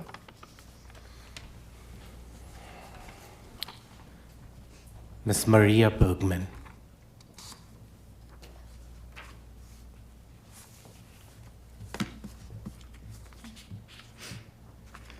Good evening, Board. My name is Maria Bergman, and I'm a D11 resident.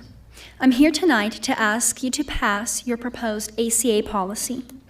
At last month's board meeting, you were accused of not standing up for kids and of lacking compassion.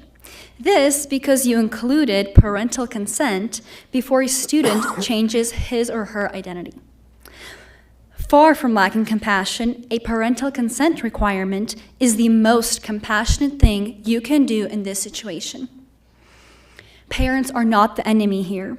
When a student is struggling with gender dysphoria, it is the student's parents, not the district, and certainly not malicious nonprofits that should be involved. Across the country, parents are beginning to reject the radical and cruel ideology that anyone is born in the wrong body, and that the key to fulfillment for vulnerable children is life-altering and irreversible surgery. People are waking up to the obvious fact that lying to a child with mental health struggles is not compassion. Any parent who wishes the best for their children will guide them to find fulfillment and accept themselves for who they are. At minimum, these parents have every right to know when their child is struggling. No matter how many times you hear the message that this requirement hurts kids, understand that you may be saving kids from being targeted into a multi-billion-dollar world of destructive pseudoscience, false compassion, and pure evil. You instead are bringing that student back to the people in their lives who love them the most, their parents. Truth sets us free. Don't fall victim to the lies. Lying to parents and children who have a mental health disorder is never a form of compassion. Thank you. Ms. Sharon Simpson-Tagan.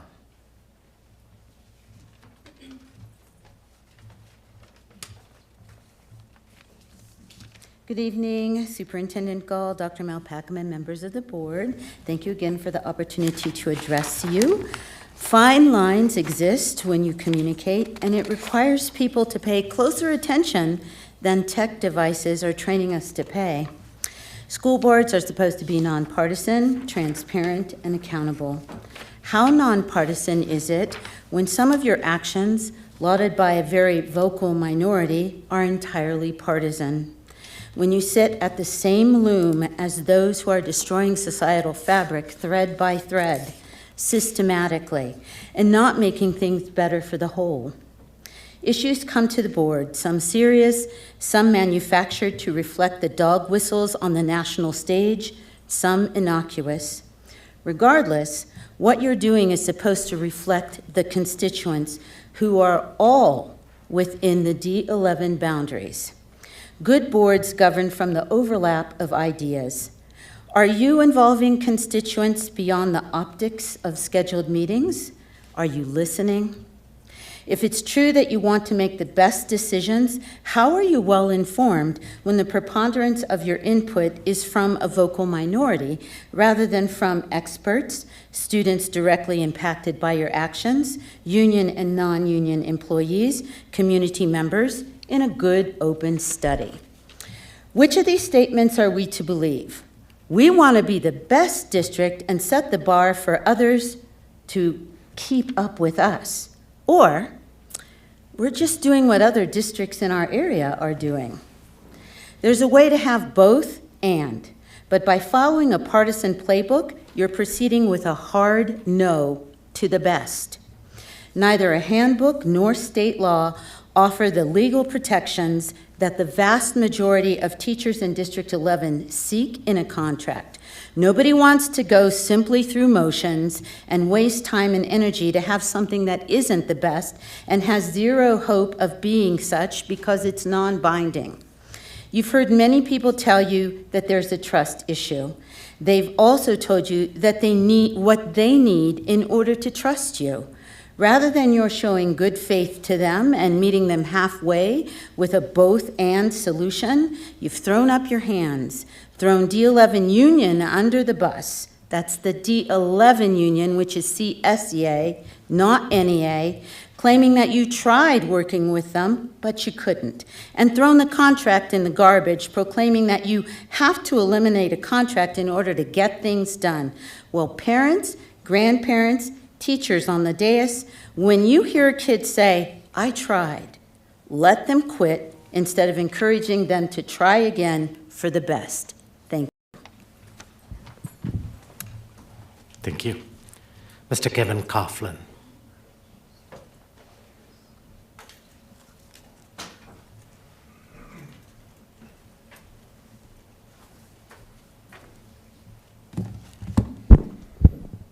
Good evening. 2 decades ago, the National Education Association, which seems to be a hot topic tonight, launched Read Across America, and now it's the nation's largest single-day celebration of reading. The program focuses on motivating children to read and encouraging adults to spend more time reading to children. The NEA's focus to celebrate a nation of diverse readers also promotes the message there is room in our country for all readers and provides opportunities to use books to help students discover their own voices and learn from the voices of others. This year, the NEA's book for March is Jam 2. A jam session breaks out on a beach, instrument by instrument. People join in and start playing. And then there's a fascinated child who loves all the music, but doesn't have a way to play music, but finds a way to join in by being a dancer. CSEA is donating a copy of this book to all the elementary schools in District 11. Read Across America Day is celebrated on March 2nd, which is Dr. Seuss's birthday. Across the country, thousands of schools, libraries, and community centers participate by bringing together kids, teens, and books, and you can do the same. Here's some interesting facts about Dr. Seuss. His German family name was actually pronounced Zeus, rhymes with voice, but Ted accepted the more phonetic pronunciation of Seuss, which rhymes with juice, for his author's name. He was not a doctor. He added the title of doctor before Seuss, which was his mother's maiden name, while in college to lend credibility to his writing and his characters, and in reaction to his father's wish that his son would get his doctorate. We know him as the magic behind The Cat in the Hat, Redfish, Bluefish, and 42 other beloved children's books. The first book that was written and illustrated by Ted Theodore Geisel was And to Think That I Saw It on Mulberry Street. This book was rejected 27 times before being published in 1937. The Cat in the Hat was written as a result of a 1954 report published in Life magazine about illiteracy among school children. A textbook editor of the publishing company was concerned about the report and commissioned Ted to write a book which would appeal to children learning to read using only 250 words given to him by the editor, and you've probably all read it. Ted married twice but never had any children. When people commented about this, he used to say, "You have them, I'll entertain them." CSEA is also going to celebrate Read Across America by giving away free books and reading with kids in the community tomorrow evening at March 6th from 4:30 to 6 p.m. at Hillside Community Center. We'd love to see you there. Thank you. Thank you. That brings us to the end of public comments. Thank you for being here this evening and sharing your thoughts. The board appreciates your feedback. If you check the box asking a district administration to contact you, someone from administration will follow up and contact you. Moving on to the next item on the agenda, it's board member reports. Board. Okay. Director Bankus, you're up first.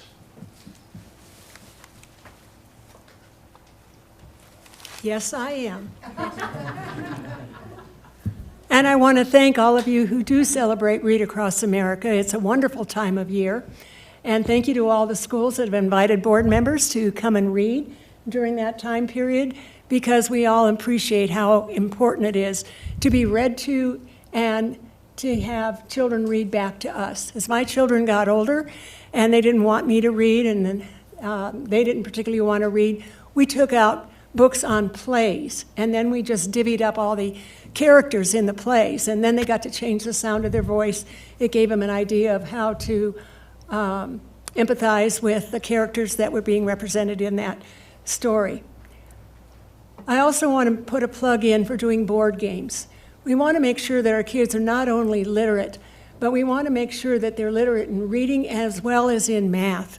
And board games give you that opportunity in order to move 10 spaces up and 3 back. You have to decide how much money you're going to spend to buy whatever is available if you're playing Monopoly, or if you've got to pay rent in the game of life.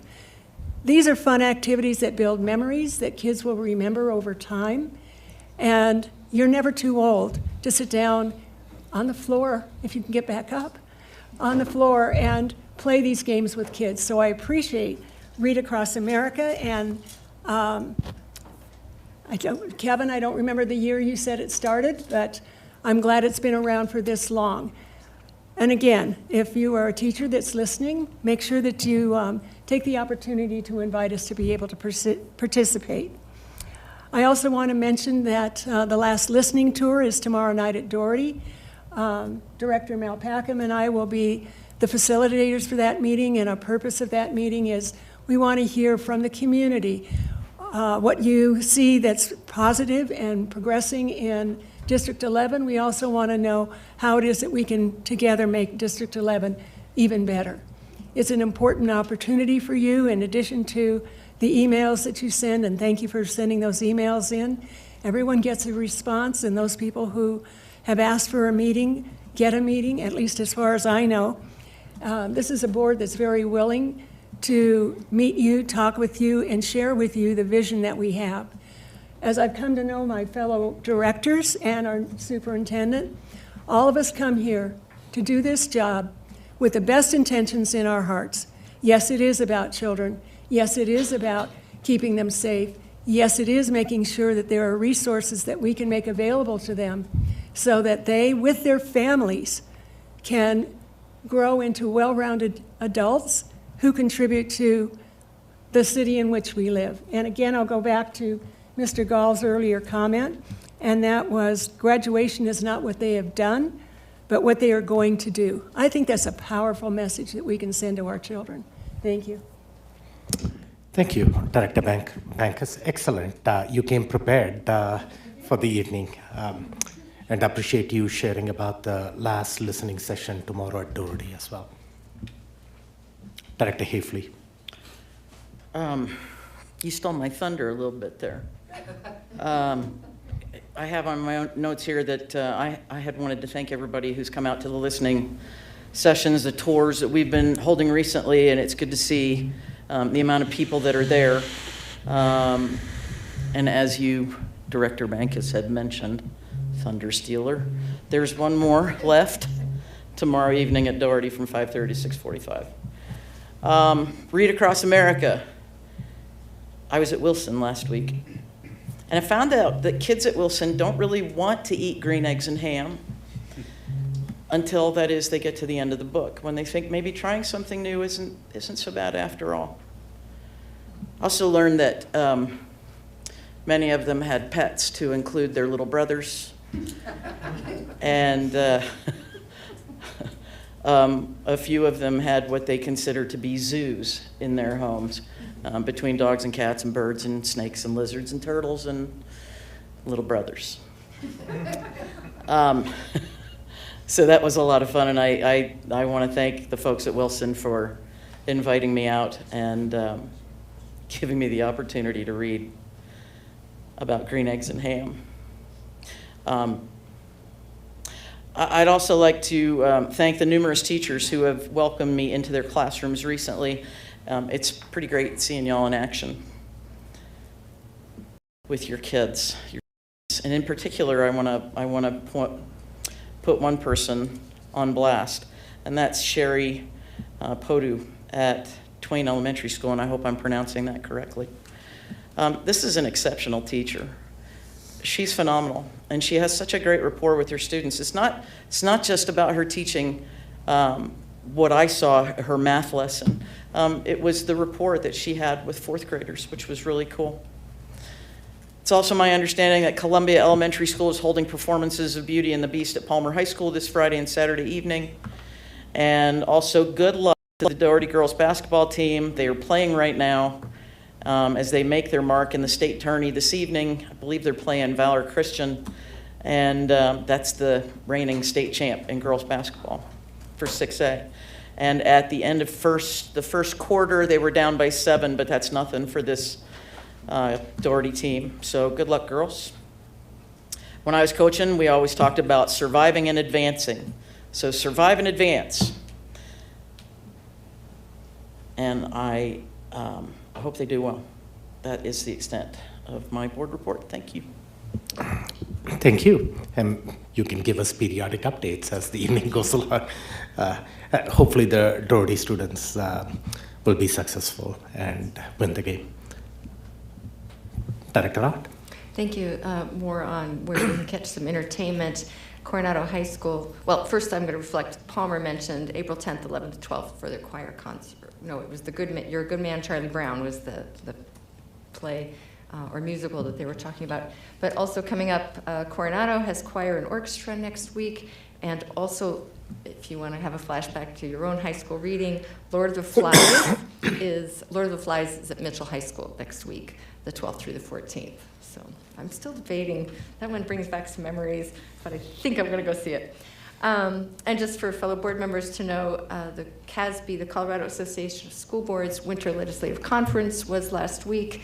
I went, had a chance to meet with Amy Atwood and mentioned to some legislators that we would appreciate full funding for public education in District 11.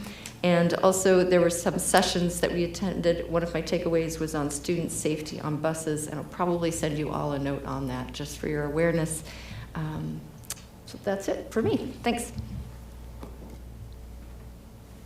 You have something? I Go ahead, Director. I totally forgot. So at halftime, the girls are down by 4, but they're coming back, so that's good. But you had brought up Coronado, and you and I were at the robotics scrimmage last Saturday. Was it last Saturday?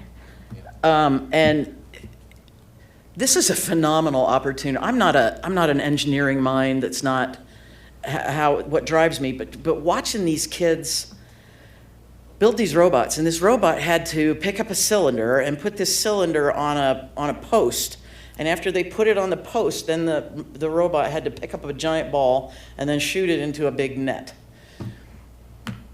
And that was amazing to me, that they could do that. And there were kids there that graduated from Coronado, went off to college. They had met in the robotics program at Coronado, went off to college, and then they got married. And now they're back at Coronado mentoring these new high school kids. So even if you're building a robot that can shoot a basket and put a cylinder on top of a pole, you can also find your spouse, your future spouse. But these kids, they use every single discipline. It's not just, I mean, talk about Lord of the Flies. I mean, they're learning how to create a society, a government, if you will, how they have to get along with each other and what everybody's going to do and what job they specifically have and how that overlaps with other jobs. And they use their English skills to be able to write grants so that they can fund their robotics program, and the list goes on and on. So if you haven't had an opportunity to see the robotics kids, I'm telling you, that is something else. I mean, the things that District 11 has for kids is just amazing. So, and that had skipped my mind until you mentioned Coronado. So my apologies, Coronado. I realize that I am a cougar, and that I should not have forgotten that. So my apologies for that. Thank you for sharing that. Dr. Ott, you have something to add as well? I do. I have to follow up on that now. So if anybody is curious, that team is on their way, if not already there, to Missouri. And so if people do want to see the robot in action, they should look for Team 2996. And I would say do a web search on First Robotics and Blue Alliance, I think is what they're playing out there in Missouri. And I'm not sure how many events there are in Missouri, but I think it's just the one championship going on right now. And then they'll be at the Denver Regionals in a couple of weeks. So keep an eye on them. We're cheering them on. Well. We have all three board directors having second turn. Director Backus. I want to also give a shout out to our orchestras from both Jenkins and from Doherty. Their concert was last week. They performed for us before they went up to competition. I have not heard back. I hope they did really well because the performance that I attended was outstanding. So from robotics to orchestra, we've got a lot of things covered. Yeah, thank you. And I want to give a shout out to the Doherty DECA students who competed at the state competition at the Broadmoor a week or so back. This was the first time I attended that event, and just walking into that auditorium, and there were at least that auditorium was packed. All the partitions that usually are in the Broadmoor, all of those were removed. And seeing these students go up to the stage and accept some of the awards, and also having the courage and standing in front of such a huge audience. Probably there were 2,000 students out there. So I want to give a shout out to all the Doherty students who competed in that event, and to Mr. Bruce Cole and Ms. Newmeyer, and if I forget any other teachers' names that were instrumental in getting the students prepared, I'm sorry about that, but phenomenal performance by the students. Thank you. And Coronado students, I've been at that robotic competitions in the past, and these students, there are students that not only participate in the technical aspect of the program, but the marketing, the finance side. It's all student-driven, so just a great program out there. I do want to share with the community update. The board has received several emails from the community about a letter that was put out by the Office of Civil Rights on February 14th, and this comes from the federal level, and this letter talks about non-discrimination policies and compliance with federal guidelines that are being provided. And the letter went on to provide a deadline of February 28th to comply with the Office of Civil Rights policies, and failing which the district or all the school districts and higher educational institution could potentially lose federal funding. We have, as a school district, been consulting with our legal counsel, and we are following the legal counsel guidance in this matter. And just want to let the community know that we are following through with the letter to ensure that we are in compliance. Legal counsel indicated to us if the district demonstrates good faith effort to begin implementing the directive in that letter before February 28th, that would be enough to show district's willingness to comply with that letter.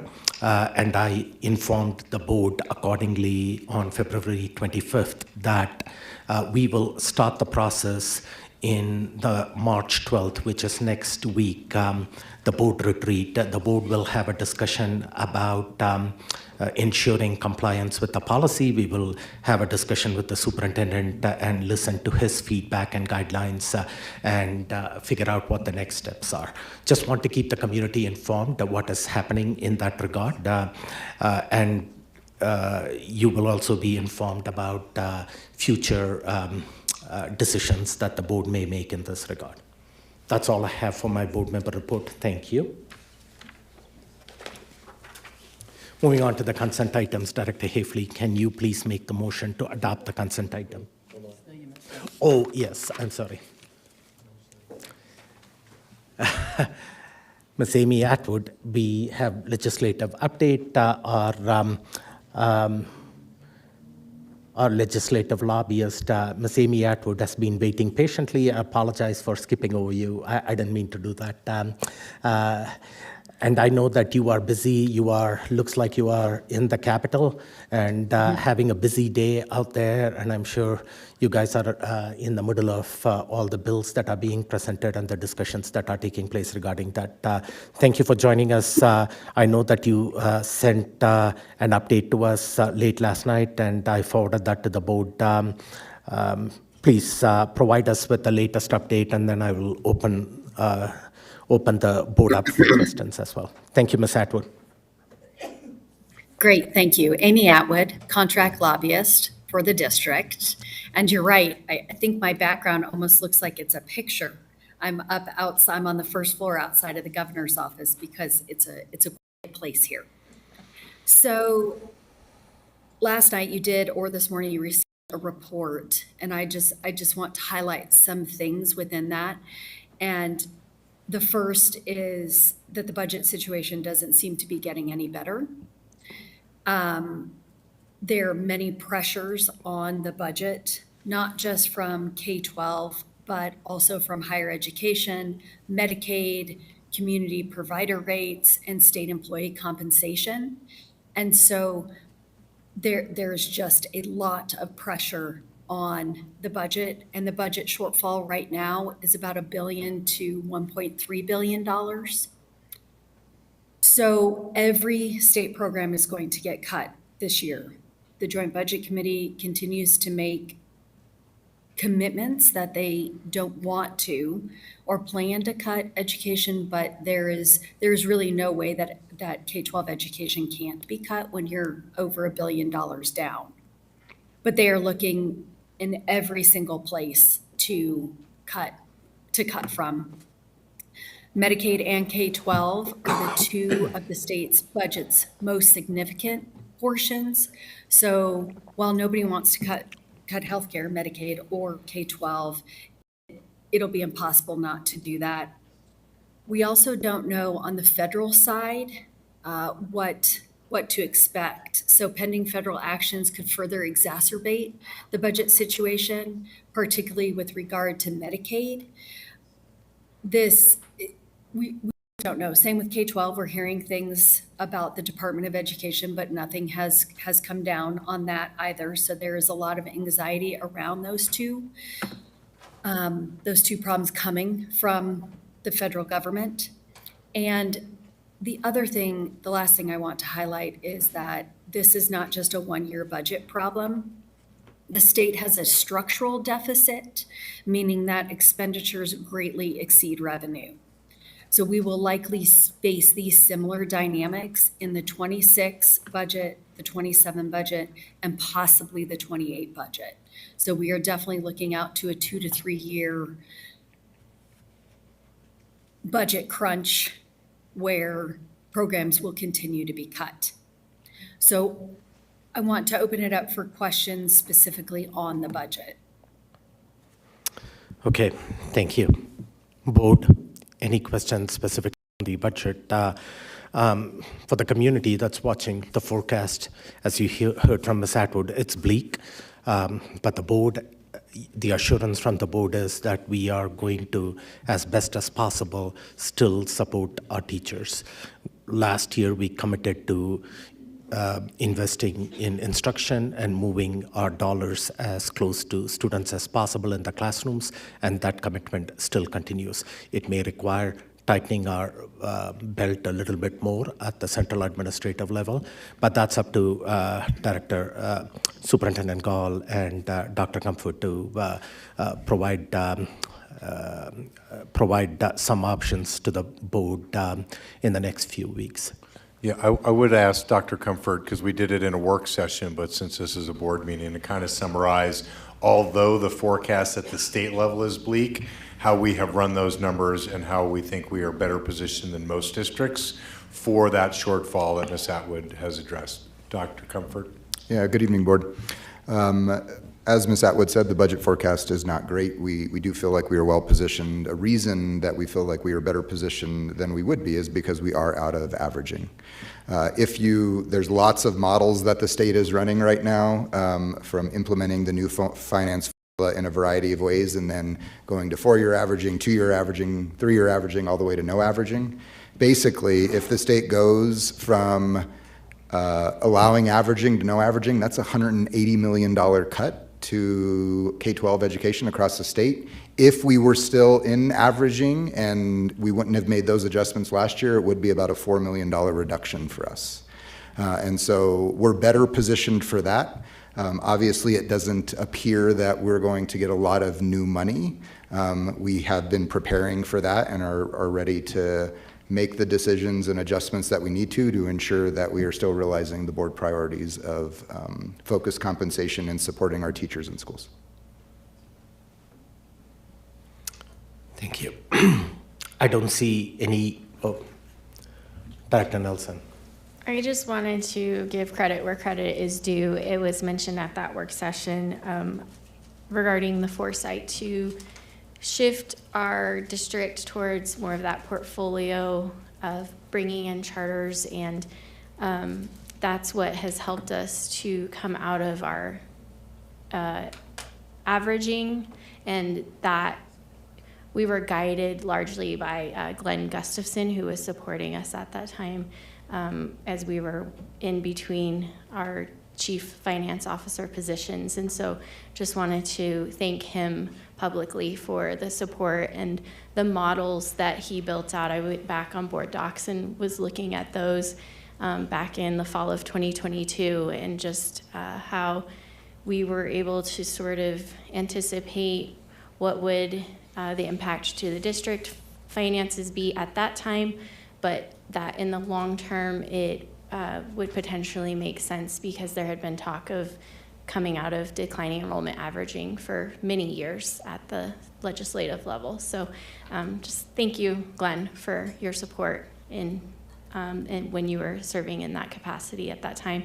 And then Dr. Comfort, could you speak a little bit to the impact on Title I you mentioned at the budget committee meeting last night? I know there's some question out there, so it would be good for the public to hear. Sure, there are lots of questions about a variety of federal funds to include grants, Title I being our largest.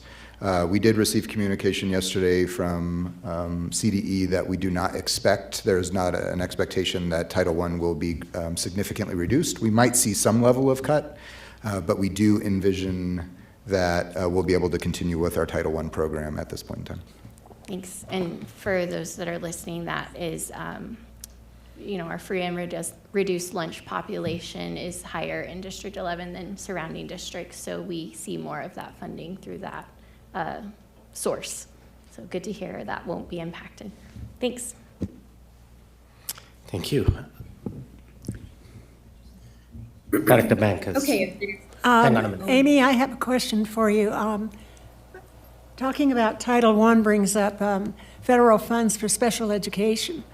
Do you see conversation happening at the state level on the funding for special education? So special education, I think, will be protected. It is considered a categorical, so it's treated differently than some other aspects of the school finance formula, but that is definitely one that is typically in down years protected. And so is the READ Act is another one. Those two typically are protected. And I thank you for that, and I thank you for the question you asked about Title I, because that creates a lot of uncertainty. We have services that we want to make sure that we provide in a free and accessible education, and knowing that the funds are in a different category certainly helps alleviate some of the fears of what might come down. I appreciate that. Thank you. Thank you, Director Bankus. And back to you, Ms. Atwood. Keep us informed about what's transpiring regarding the budget out there as the long bill is introduced at some point in time. Does that happen in April? So the next major step to happen in the budget process is March 17th, we will have a revenue forecast. And from that revenue forecast, those are the numbers that they use to finalize the budget. So that's March 17th. We typically see the budget the last week of March and the first week of April. It takes 2 weeks, at least 2 weeks, to run through the process. There is a scenario where the budget actually doesn't get introduced until the 1st of April because there's just so much that has to be done with it this year. But if we keep in mind, it has to be finished March 8th, 7th, 8th, when session finishes. So as you're building your budgets this spring, every day we get closer to March 17th, and then to May 8th, we just know more and more every day. Okay, thank you. Okay. So we now have, I sent a list of bills that will have an impact on the district should they pass. There are other education bills that are out there as well, but the impact is significantly less, or they actually just won't impact the district. So looking at this list, I wanted to open it up if anyone had questions on the front end about any of these bills. Okay, board members, you had an opportunity to look at the bills that have been introduced. Director Bankus. Do you have a feeling about whether or not the cell phone policy in schools is going to be passed through the state legislature? Yes, and that is House Bill 1135, Communication Devices in Schools. Mm-hmm. And yes, we do believe that that will pass. It is a compromise bill that it says the district must have a policy, but must not prohibit students from possessing or using a cell phone if it's necessary for compliance with disability standards, special education programs, or monitor a medical condition. So it doesn't tell you exactly what you have to have in it, but we do believe that this bill will pass. And I just want to point out, we've already done that. Yay, District 11. Yeah, and I know that other school districts have approached administration and even some board members to get some feedback on what our cell phone policy looks like. So it's been good that we've been proactive, and the first school district in El Paso County to implement a cell phone policy. Go ahead, Ms. Atwood. Any other questions about specific bills? Board. Director Jurgensen. Ms. Atwood, can I put a couple other bills on your radar? Sure, let me just get my notebook.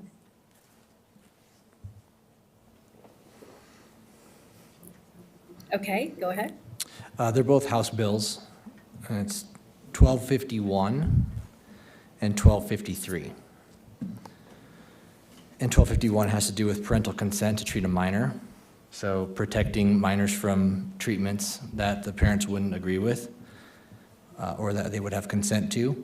And then 1253 is the Youth Health Protection Act along the similar lines. If you could give us updates on those. They've both been introduced. They have both been introduced. Yes. And typically are not in the education, what we would consider an education bill, so I'll need to go back and research those two bills. Okay, thank you. Just periodic updates on those bills. Anything else from the board at this time? I don't see anything else from the board, Ms. Atwood. Is there anything that you want to summarize your takeaway from the last couple of weeks from the legislature? Sure. I think that we've had just under 500 bills introduced. In past years, we've had around 750 bills. So we don't believe we'll get to 750 because there isn't enough money, a lot of bills. But the pace is very fast right now. So bills are moving through, but they're also getting hung up in Appropriations Committee. So you'll see bills on the list that will sit in Appropriations until the end of April, because until the budget passes, the legislature doesn't know how much money is available for bills.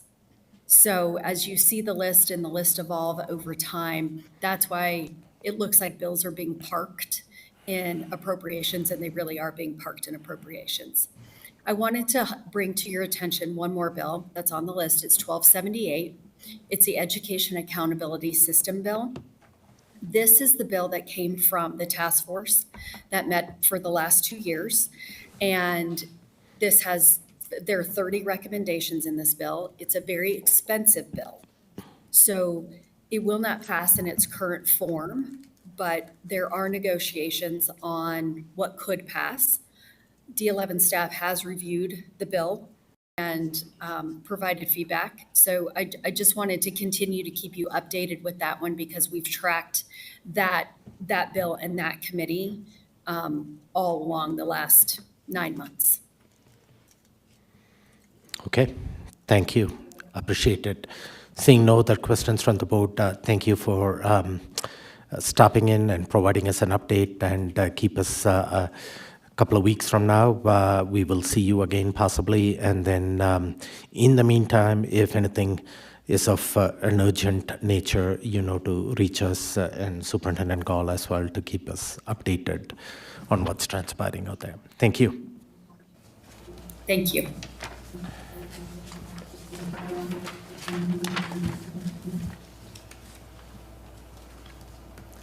Now, moving on to consent items. Director Hafley, can you please make the motion to adopt the consent items?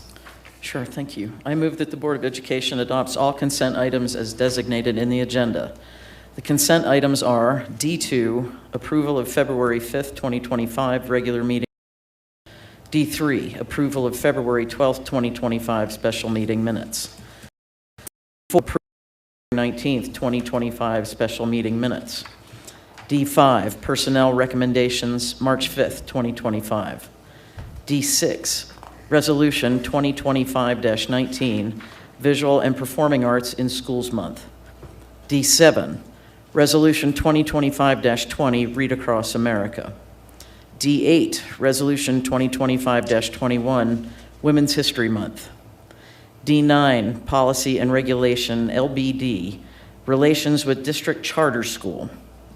D10, 2025 legislative agenda, and D11, approval of district-wide closure and district-wide 2-hour delays due to inclement weather. Second. Moved and seconded. That's a long list, so Yes, thank it you for is. reading that. Roll call, please. Director Bankus? Aye. Director Carey? Aye. Director Hafley? Aye. Director Jorgensen? Aye. Director Melpacum? Aye. Director Nelson? Aye. Director Ott? Aye. The ayes have it. The consent items have been adopted as presented to the board. Moving on to the action item on the agenda, it is policy ACA, name change. Director Jorgensen, can you please make the motion for action item E1? Yes, I move that the Board of Education adopts policy ACA name changes. Second. Moved and seconded, the board has discussed and worked through many considerations regarding policy ACA on a number of occasions this school year and has consulted with the district legal counsel as well. This item came to the board as non-action item during the February 5th, 2025 regular board meeting. Dr. X and Superintendent Gall, do you have anything to add? Okay, Dr. X, do you have any additional information for the board to consider at this time? I do not at this time. Okay. All the changes that the board discussed has from the February 5th meeting has been incorporated out there. Correct. Okay, thank you. Board comments or any discussion on this topic before roll call? Director Hafley, no, Director Bankus first. Sorry. I know we've heard a lot of discussion on this particular policy that we are going to vote on tonight. I want you to know, whichever side of this issue that you stand on, I think I can reliably speak for my fellow directors at this dais that we have carefully considered and weighed the implications. You may not agree with the decisions that's made tonight, but I want you to know that for me personally, I have listened to all of the comments. I have done my own research. I have gone out into the community to make sure that what I needed to know, I could find out. I did reach out to the organization that was here, but was not able to make connection. Nobody answered the phone. That makes it difficult. That does not, none of these things are the deciding factor. All of them play a part in the decision-making, all of it. And as I've worked in education and I've worked with kids and seen them grow up, and one of the wonderful things about being a teacher in this district, in this city, is that your kids grow up and they come back and they're doing fine. Doing fine in the sense that they've got jobs. They're taking care of themselves. They remember their 5th grade teacher and they're adults. I think that's a real compliment. Are we always right? No. Parents don't have a parent handbook. Teachers get guidance through their professional development, through their training and their courses. This board takes input from all of the teachers, the principals, the parents, community members, and we serve the whole community. Now, how we serve it is up to all of you with your input.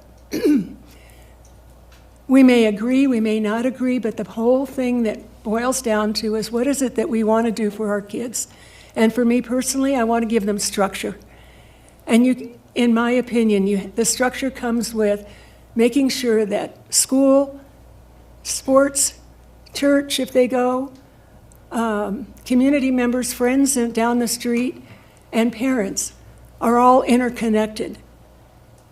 And so when it comes to this vote, I will be voting yes, because I cannot, in good conscience, separate kids from their parents. Do parents, as we've listened to some heartfelt comments that have been made repeatedly over the weeks that this has been under discussion, are parents always right? No. Are we always right? No. And neither is anyone sitting in this audience or anyone on the video stream. What we do, hopefully, is do the best that we can possibly do and be open to having conversations. And if we all hold together to the belief that we want to raise self-assured, confident kids into adults, then that's our goal. And the tension comes from how to reach that goal. So let's continue to talk. Let's continue to make sure that we are opening doors, not closing them, and making sure that we have opportunities for kids to grow into the people that they want to be. Thank you. Director Art. I believe Director Hafley was next. No? Oh, I guess she altered the order.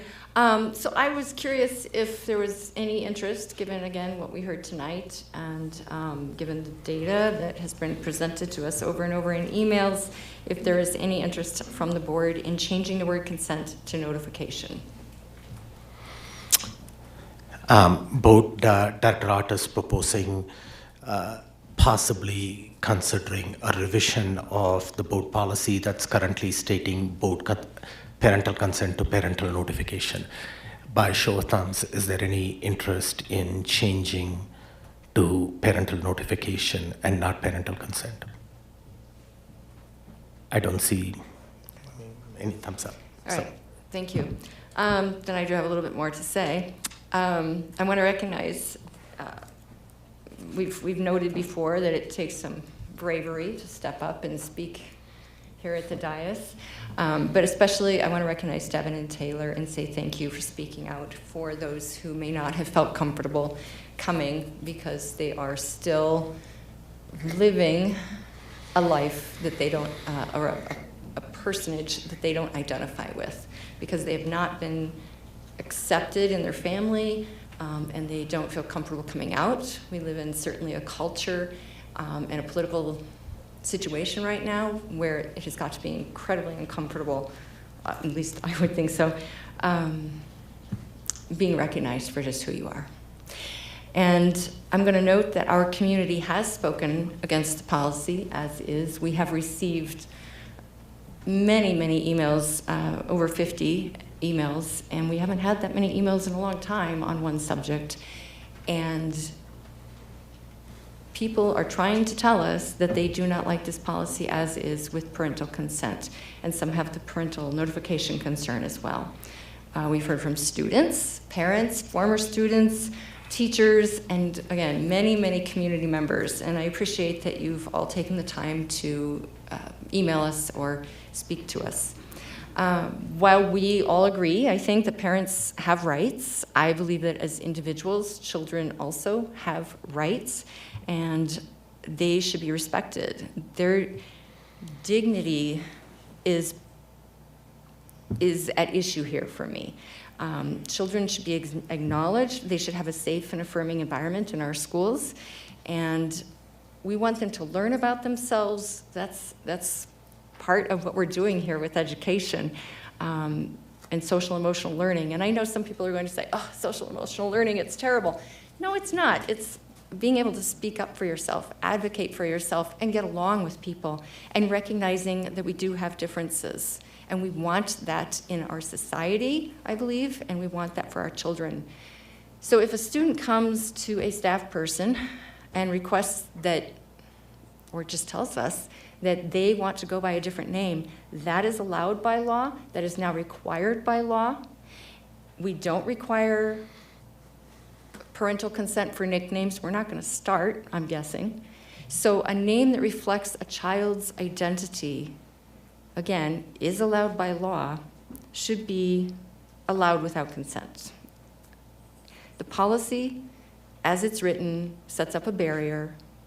If a parent says no, the child still technically has the right to be called by the name they want to be called. So it really sets up a problem for us as a district, for our teachers, and for the child. So I believe, again, since we're allowing informal name changes and name changes for like Alexander to be Alex, as one example, that this policy as it's written is discriminatory. And I'm concerned about the legalities there. I also have to say, differences in how we identify and how transgender people identify is not radical, nor is it evil. Let's be clear about that. It used to be that being left-handed was evil, and the majority of the world's population is right-handed. So the minority was seen as being in the wrong. Let's recognize that. Now we know better, and being left-handed, being deviant, mentally ill, evil, that is all seen as rather silly in retrospect. So we learn, we evolve, being transgender, non-binary, cisgender.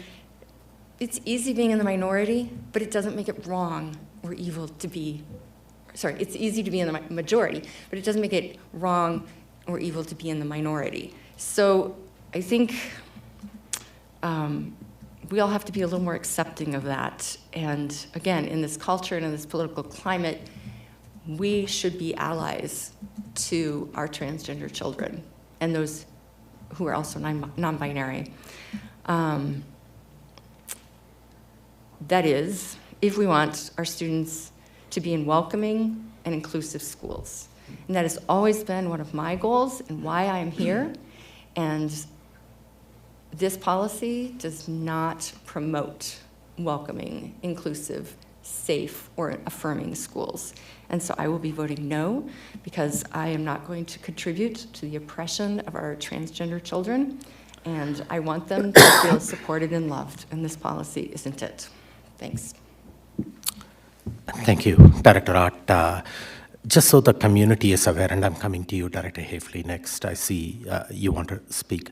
Just so the community is aware, this policy is specifically in response to a House bill that was adopted at the state level, House Bill 1039, which requires school districts to adopt a policy. And this is not about nicknames, students, Robert being called Bob, Alexander being called Alex. This is specifically name changes related to the gender identity of the students. And I am really appreciative of all the students who had the courage to come and speak up there, just as Director Art mentioned. But the board also adopted a policy last year, which is parent partnership policy. And policy AKB considers parents as part of partners in this educational journey of our children. There was a comment made that student enrollment may suffer because of that. What I'm worried about is losing the trust of the parents. And as far as I know, every D11 student who gets enrolled in District 11 schools don't do it on their own. They come with their parents to get enrolled in District 11 schools. And at that time, we have an agreement with Policy AKB that we, as a school district, will partner with parents and not keep secrets from parents about the education and the care the school district provides for their child. And that's essentially the crux of this discussion that is happening. Should parents be informed about these matters when most of the time students spend majority of their time at home? And you just heard from our legislative lobbyist how woefully underfunded public education is. We are underfunded to do our primary responsibility and obligation, which is reading, writing, and teaching science and the basics to our kids. We can't solve all of the other challenges that come across our table. That's where we need to partner with our parents to be partners in this journey. Director Hafley. Okay, so at our February board meeting, I shared that during my time in the classroom, I often called kids by nicknames, sometimes ones they chose and sometimes one I made up. In fact, many students eagerly asked me to create a nickname for them. They would say, "Can you give me a new middle name?" Some of those examples are Luigi, Gaston, Maple. One student even wanted me to call him A-Train, and I believe that I mentioned that back in February. This helped me foster a positive rapport with my students.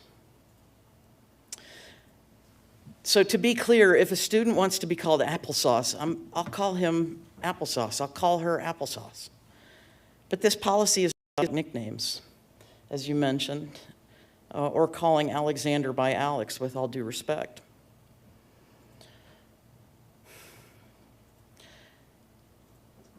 personally, when I ran for a position on the school board, at the final tally, over 27,000 people voted for me, fully aware of my stance on key issues. And I have a responsibility to uphold the values I was elected to represent. Withholding a name change from parents is something I cannot support. I cannot get between parents and their children. For this reason, I am voting yes on policy ACA. However, I'd like to know if there's any interest in this. I do think that students can and should be given the courtesy of letting them know first. Having been in the schools, that's a line that if we're going to tell parents about their kids, and I believe that that's the responsibility of what's happening with telling parents about their own children, not my children, their children. It would behoove kids, though, to be looked out for by giving them the courtesy of letting them know first. I would be 100% in support of that. And so I'm asking if anybody else is. I think the board discussed this at the last board meeting, and the feedback that was provided by the board to Superintendent Gall was that this is an operational matter about if a student wants to come and identify themselves by a different name based on their gender identity. The feedback that was provided to Superintendent Gall was that administration let them know that parents are going to be contacted. And if the student expresses any change in their decision based on that, we respect that students will. It was the way the board has gone about writing policy is pushing it to the higher 30,000 feet level and leave the operational feedback to the superintendent. So if the board is comfortable with that, or if the board wants to put specific language in the policy itself, based on what Director Hafley is saying or what some of the public comments that happened, is the board comfortable with leaving the policy as is? Because that's where it is right now. The board leaving the policy as is without, and leaving that as an operational guidance to the superintendent. Is that okay? Thumbs up. So what I'm asking is no revision to the policy stays as is, but the feedback to Superintendent Gall is that take that into consideration. Are we good with that? Okay. Okay, that's where the majority of it. Director Hafley, are you done? Do you have anything more? No, I'm finished, thank you. Okay, thank you. Are you comfortable with the board recognizes the importance of keeping students informed about this process? Superintendent Gall, that is the directive. That's fine, thank you. I would prefer a commitment from. Like if the board directs Superintendent Gall in that aspect. Yes. Yeah, which is what we are saying, that when he develops the regulation or the standard operating procedures for our schools and our staff, that is clearly communicated to the staff, that staff have to inform students that parents are going to be contacted. Dr. X and I will work on that, and we'll bring it back to the board. Work session, not this one, but the next one. Give us a week. Thank you. Thank you. Director Bankus. Yes, I just want to comment on that. I thought that when we discussed this earlier, that students would be apprised of the fact that this conversation would be shared with parents. It's only respectful. So I'm glad that we're making it very clear that that's going to happen, because that it needs to happen. It needs to put things out so that folks can make reasonable decisions with the information that they have. And students can make that decision if they know that they are going to be part of a conversation that includes their parents. So I'm glad we're very specific on this. Director Nelson. I think you just stated it, Mr. Galva, I didn't quite hear. I was going to ask if, once you have that SOP ready, if you could email it to the board for us. Yeah, we'll actually bring it to not the next, we have a retreat next week. The next work session, we'll bring that Okay, for the board's review. great, thank you.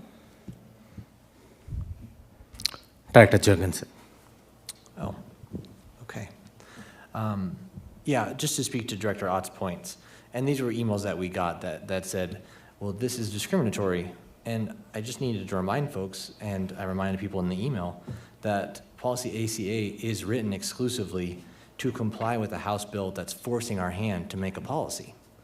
So when you're accusing of oppressing children or discriminating against children, specifically because of the gender identity piece, to reflect the student's gender identity as the bill states, it's not discriminatory and enforce this policy solely for trans or gender nonconforming students, because that's what this bill was written to tell us to do. So if we didn't have the bill, we wouldn't be even having this discussion, because we already have policy on legal name change and on nicknames. So the bill is forcing the hand of this, which makes it pinpointed for this topic and thus not discriminatory or oppressive. Dr. Hafley, you are done, right? Okay. No. Yeah, thank you. Seeing no further public comments, roll call, please. Board comments, I mean. Director Backus? Aye. Director Carey? Aye. Director Hafley? Aye. Director Jorgensen? Aye. Director Malpacum? Aye. Director Nelson? Aye. Director Ott? No. So the policy ACA as presented to the board has been adopted.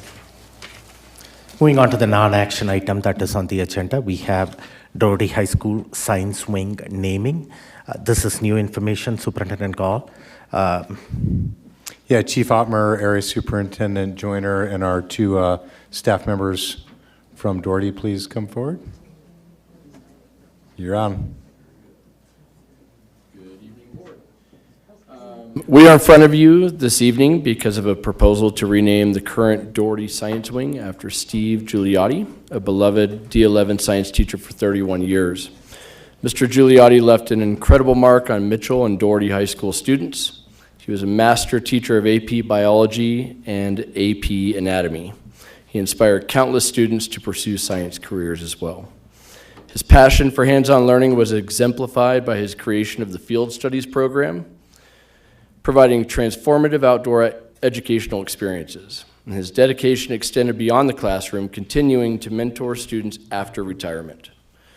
You will soon hear more about Mr. Giuliotti from those who knew him best, but before we get to that, I want to turn it over to Nicole Ottmer to talk about the process for renaming the science wing up to this point. Good evening, board. As you're aware, there's a board policy. Can you click off the timer so it'll let the clicker work? That's okay. It's policy FF. We did follow all of the protocols within the policy to bring this forward tonight. So the way that works is a naming proposal comes forward. Mr. Badeau, I'm sorry, I said that wrong, and Mr. Galvan will speak to that in just a moment. Then we convene a district committee that's got specific membership between school, community, and district membership. And then the documents evaluate names. If you were able to click into these links on slide 3 and slide 4, you will see a very comprehensive support for this science wing proposal. I will let the two teachers from Doherty go into more details on why this is a good idea to name the wing after Steve Giuliotti. Here's the proposed name. Right now, it's just kind of referred to as the Doherty High School Science Wing, and we just want to update that to the Steve Giuliotti Science Wing. We had 2 meetings. You can see the list of members here meeting the criteria in policy FF. One of those was at 2 p.m. on the 24th. The community meeting was not heavily attended, but you can see the feedback from both meetings here. The only piece that came up was one community member did raise a concern on that call that there is an inherent risk associated with naming anything after a person because people are human. But there were no other pieces that came forward of anyone having any concerns specific to Mr. Giuliotti. It was just a general concern. With that, I will turn it over to the teachers.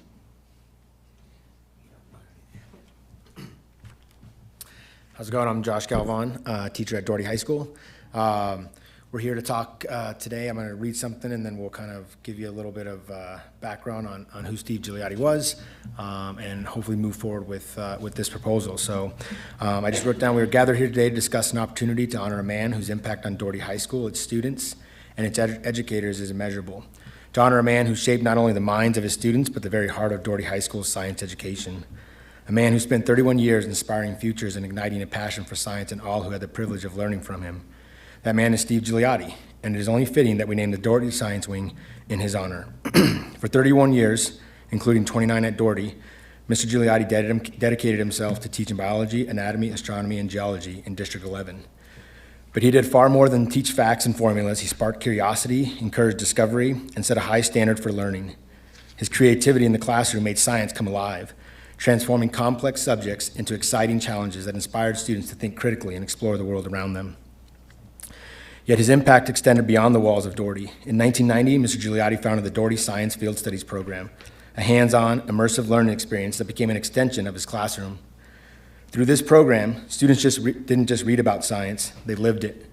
They ventured into the field, explored nature, and saw firsthand how science connects to the world around them. More than 30 years later, that program continues to shape young minds, a testament to the lasting power of his vision. But the greatest measure of an educator is the lives they touch.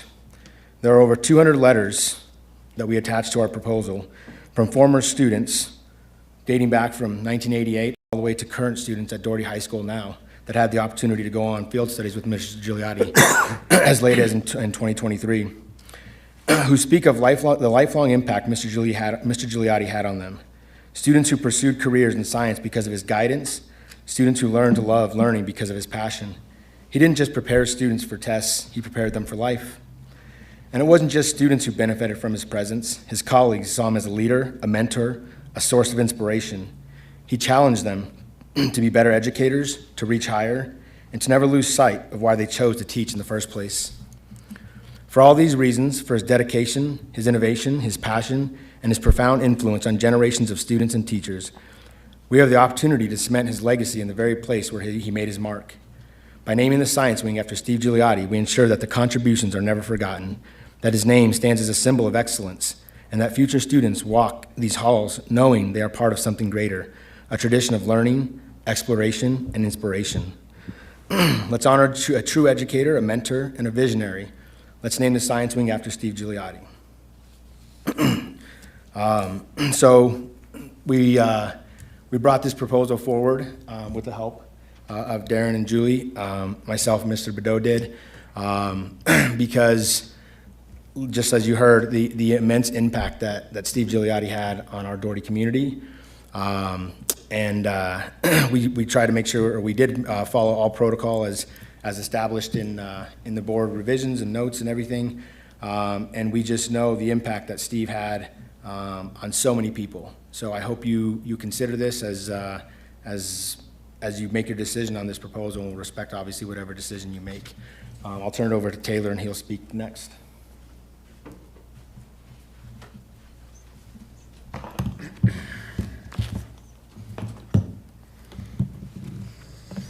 All right, good evening. My name is Taylor Bedell. I'm a teacher at Doherty High School. I've been going on field studies since 2020.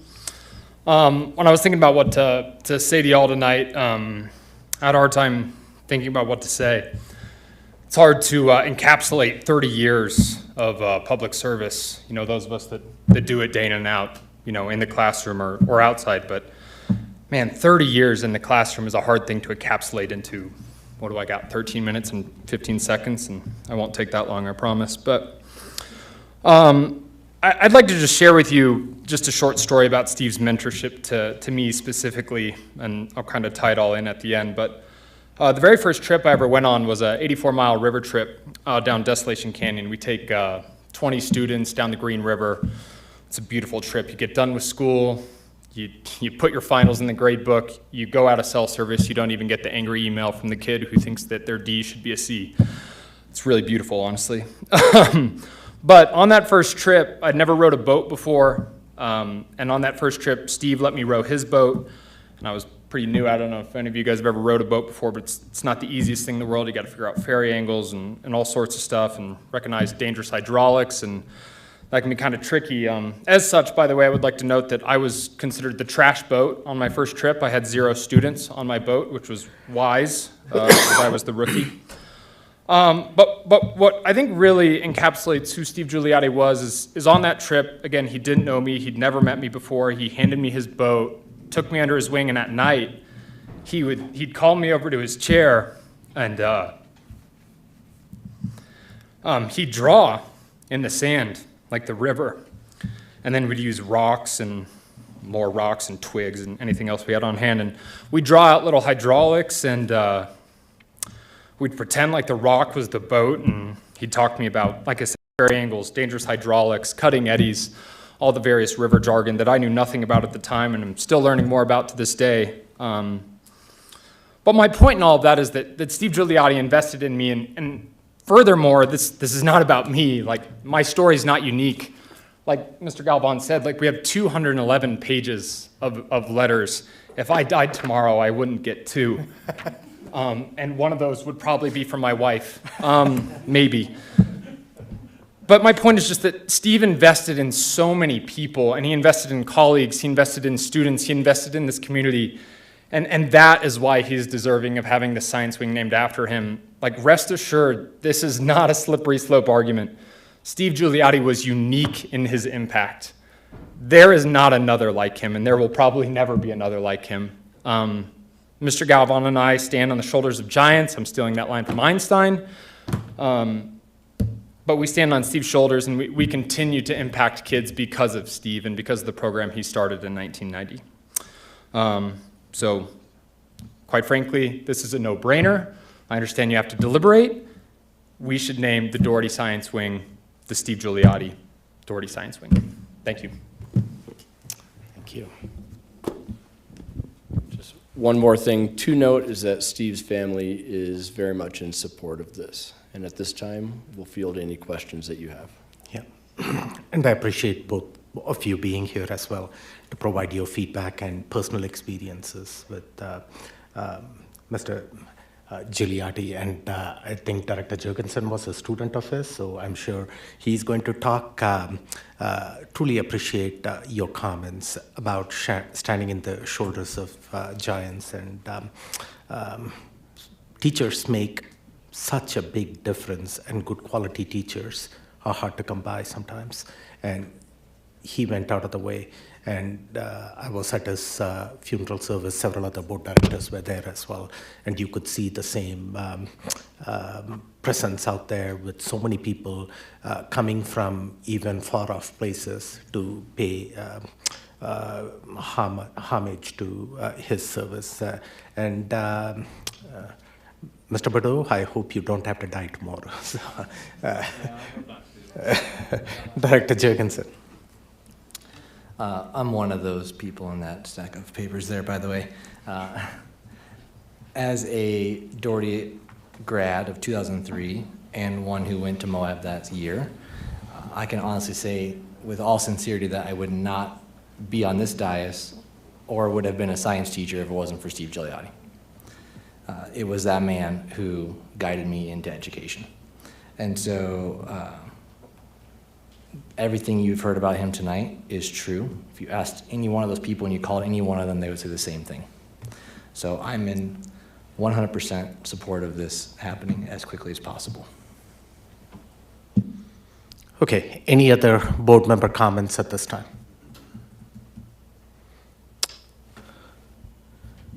Director Ott. Thank you. I'll just note that, yes, the 200 plus pages, that's a lot of testimonials, and so I'm sure he is very missed, and his impact is very clear. It'll be an easy vote on this one when it comes. Director Nelson. Thank you for coming tonight to present and sharing your heartfelt story. When did he pass? In this past fall. Okay. So, yeah, September. Okay, so recent, so yeah. Definitely in your thoughts. Yeah, he retired in 2018. Just come up there. Sorry. He did retire in 2018 and then continued to run the field studies program with us. And that's why we said with his guidance, we've been able to continue to run these field studies programs. And I'm not sure how many of you guys I know Dr. Parthmo-Packham is familiar with a little bit, and so is Mr. Jorgensen. But in terms of what we do on the field studies program, it's more than a field trip. We take students out for a week to Moab, to the middle of nowhere, Utah, into the Cedar Mesa. We take them snowshoeing and ice fishing. We take them canyoneering. We take them on a 100-mile river trip. So we're whitewater rafting, we're hiking, we're canyoneering, we're snowshoeing, we're ice fishing with anywhere between 15 to 25 students at a time. And so the logistics to putting together four field studies every single year, fall, winter, spring, and summer, is a lot in terms of the amount of gear, in terms of the amount of preparation. And Steve did that starting in 1990 and continued doing that through 2018 when he retired. And then when he retired in 2018, he continued to go on the field studies with us, with students all the way up until 2023. So we still have students that are juniors and seniors at Doherty that went on the field studies with him, that know him, that understand the impact that he's had, that still haven't graduated, and they wrote letters. And so it's amazing to see that book of letters from 1988 students to students that haven't graduated yet, that have told his impact and let us know what he meant. And then, like we said, his legacy continues. We're lucky enough to be able to continue to run this program based off of the advice and the guidance that he continued to give us for years and years after he retired. And then, like I said, in 2023, he was still on the field studies at that point. He had a quick diagnosis and passed pretty quickly after that. And so it was pretty unfortunate, but he was a man of great integrity and a science-minded man. So we are really hoping that this will be an easy decision for you. Definitely sounds easy. I wish I could have had him as a student. I went to Palmer, so missed out. I hate to bring this up, but I just want the board to be aware that we maybe would have to make a waiver on the policy, because it states that names of individuals will be considered only after they have been retired or deceased for at least 6 years. So that's just something that we're going to have to think about. But He retired. Director Art brought that up as well to me, and I said the same thing. He's been retired more than 6 years. Okay, good. Yes. Good. Yeah, I didn't want to have to do that. So yeah. Okay. Well, thank you again for coming tonight. Yeah. So, thank you.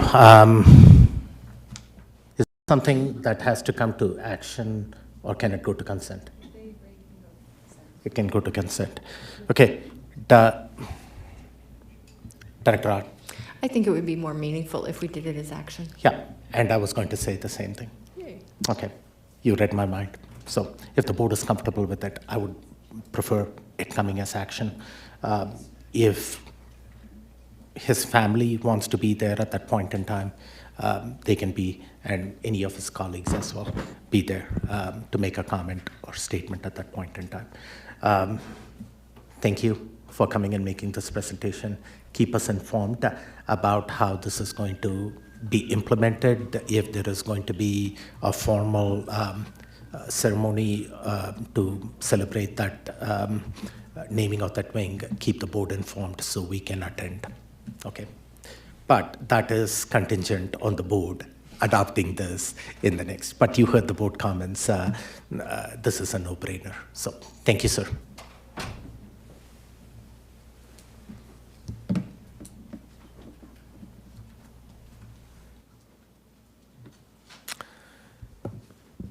Moving to the next item on the agenda, this is graduation requirements.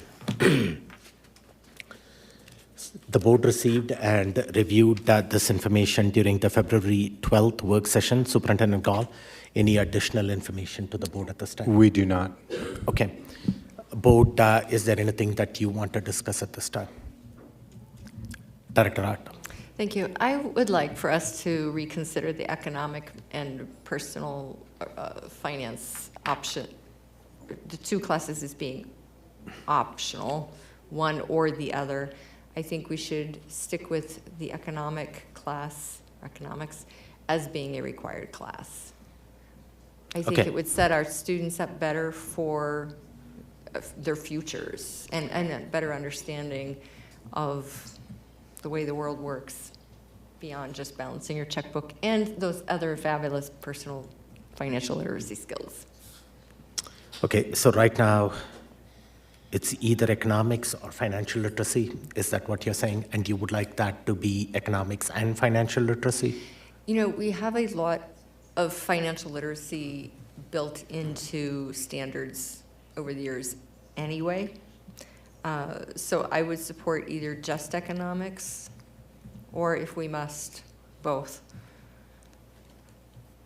But I think economics is pretty key. I'm going to ask Ms. Ottmer to kind of cover some of the state's position on personal finance to see if it can assuage some of this concern. In the state legislature right now, there's a proposal moving forward to require personal financial literacy as a graduation requirement across the state. If that goes through, the state does have it written at this point that it could count in either math or social studies. So we did update in the piece that you saw, the proposal that we went forward with last time, we put personal financial literacy in math as well because we increased that requirement from 6 credits to 8 as the board asked. So right now it is in both of those areas, just to let you know. Does that answer your question, Director? That takes care of financial literacy, but not affirming that we would keep economics by itself as a requirement. Okay, so if I'm hearing you right at this time, just for clarity's sake, what you are asking is economics be made a requirement and not optional? Correct. Okay. And if we were to do that, just for clarity, Melissa, can we bring up the slides? There's one I just want to put up so we can see what that would do.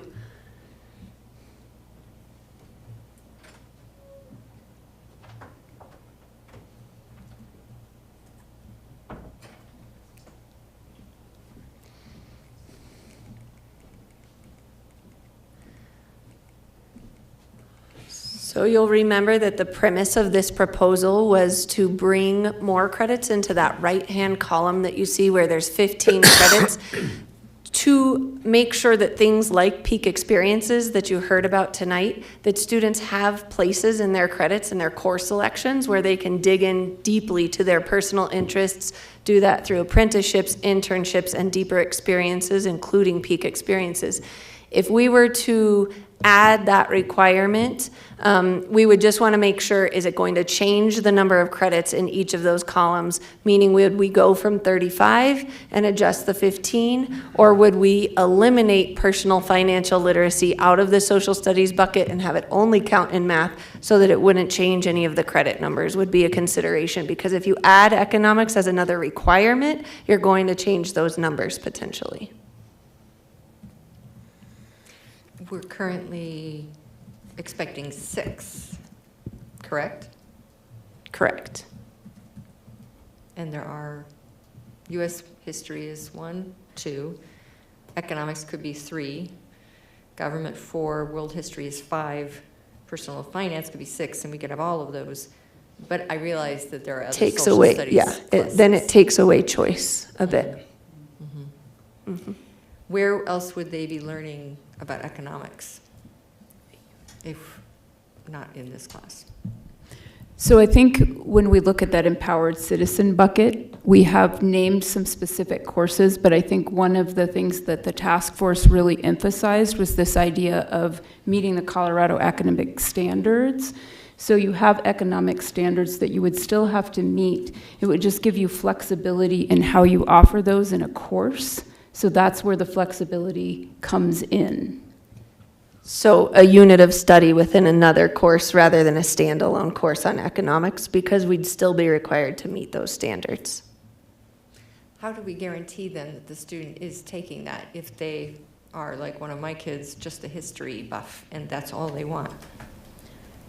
So it really is kind of how many standards are in the overall social studies standards. So that's only one kind of standard. So that it wouldn't require an entire course necessarily. You'd place that unit in a required class. And we do that with other standards right now already. where a unit is required within a required course to make sure that we cover all of the standards.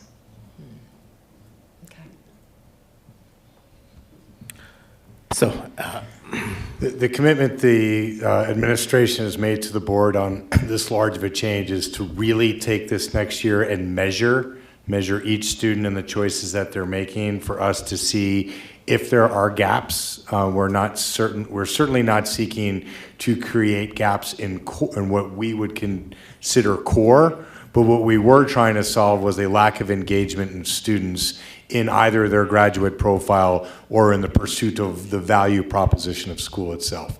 I am not a social studies nor economics major, but I would certainly hope that somewhere in U.S. history 1 or 2, depending upon where that break is, that an immense amount of time is on the Great Depression of where there are a lot of economic standards that can be covered.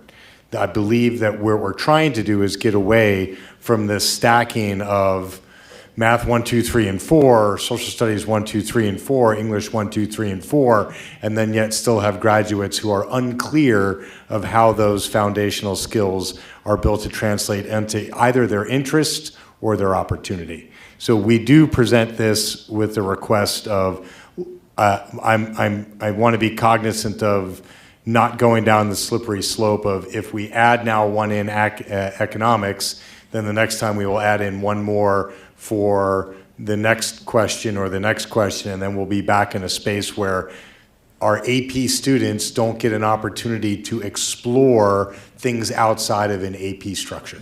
Because the way the schedule is built is our AP students don't even know that we offer, the state's strongest CTE programming, because they don't get introduced to those things. Now what we want to do is create flexibility. Some of the course catalog is going to have to change to be able to accommodate shift in standards, but an application of knowledge in the learning, not just the traditional. Without a dismiss that there are some things that we believe, at least for this first year, let's hold these fast, and then let's take the measures and then come back to the board and then see if adjustments need to be made, to include student and staff surveys as part of that data mining for next year.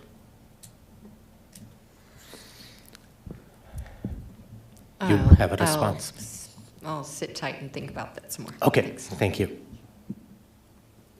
Director Jurgensen. I believe exactly what Director Ott believes. I think economics should be a standalone course that's required. I took it. It's a whole class in and of itself. It is different than personal finance. And even if you sprinkle in personal finance in other places, whether it's a weak lesson here or there, just understanding how the world economy works through that course, I think is valuable and should be required. So I'm for amending this however you need to take away an or put in an and up in the innovative problem solver. I don't care how you finagle it, but you got another thumb for including an economic class. I think it's important. Okay, and I saw Director Hafley nodding her head as well, that you are supportive of that. Economics over personal finance. Well, I think personal finance is required. It's an option, that's fine. But Yeah, they'll be exposed to personal finance a number of different ways as we're being briefed. But to say you could take economics or a personal finance class, I think is what Director Ott's bringing up, and what I agree with is economics should be a required, so take that or out of there. There could be an and there if you wanted. I realize you're eliminating one choice there. But you're still giving a bunch of choice everywhere else. I don't think it's a slippery slope. I think it's a required piece for graduating an educated citizen. Okay, thank you, Director Jurgensen. Are there any other comments at this time on anything else regarding graduation requirements or specifically on economics, which I'm going to come to the board at this point in time. You heard Superintendent Gall.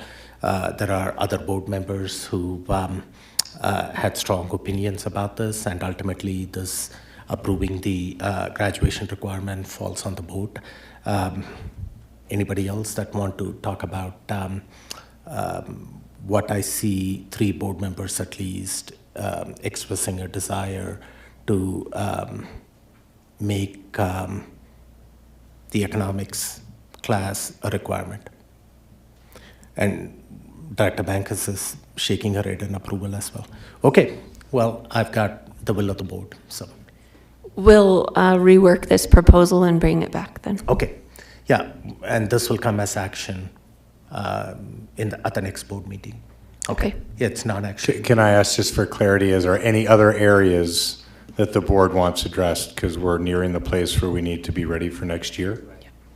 So I don't want to then have whatever is the next area that comes from either a staff member or a community member to then come back to us to adjust again. Director Nelson. I just wanted to propose that we work in somehow, whether it's through a course or if it's like an actual requirement about students taking, and I don't know if we even go so far as to say passing a citizenship test as part of graduating from District 11, to have a solid understanding of our country's principles and what we want empowered citizens to truly understand, as the nation has decided when we have people come and become citizens. So, like I said, I don't know where that would make sense, but I would like for my fellow board members to consider incorporating that somehow in what we do as District 11. Is that part of U.S. history when they go through and Not to take that assessment. Yep. Let me go ahead. Assuming everything has remained the same the last 2 years, I can tell you that that would be something that would be covered in a government class. I'm not sure if you're talking about making that a test for graduation or something that is within the class in order to pass the class. But that would be something that's already covered in a government class, or should be.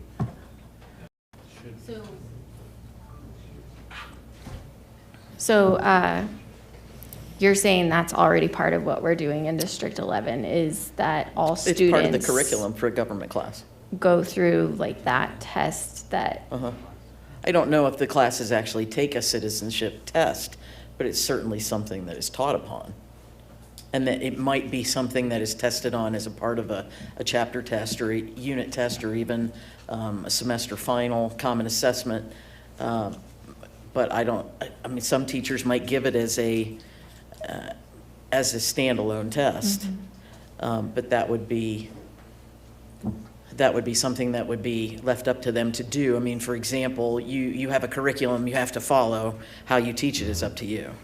So some teachers may give that as its own standalone test, and then others might include it as a chapter or a unit test. But it is something that is taught already. Thank you. Yeah. Okay.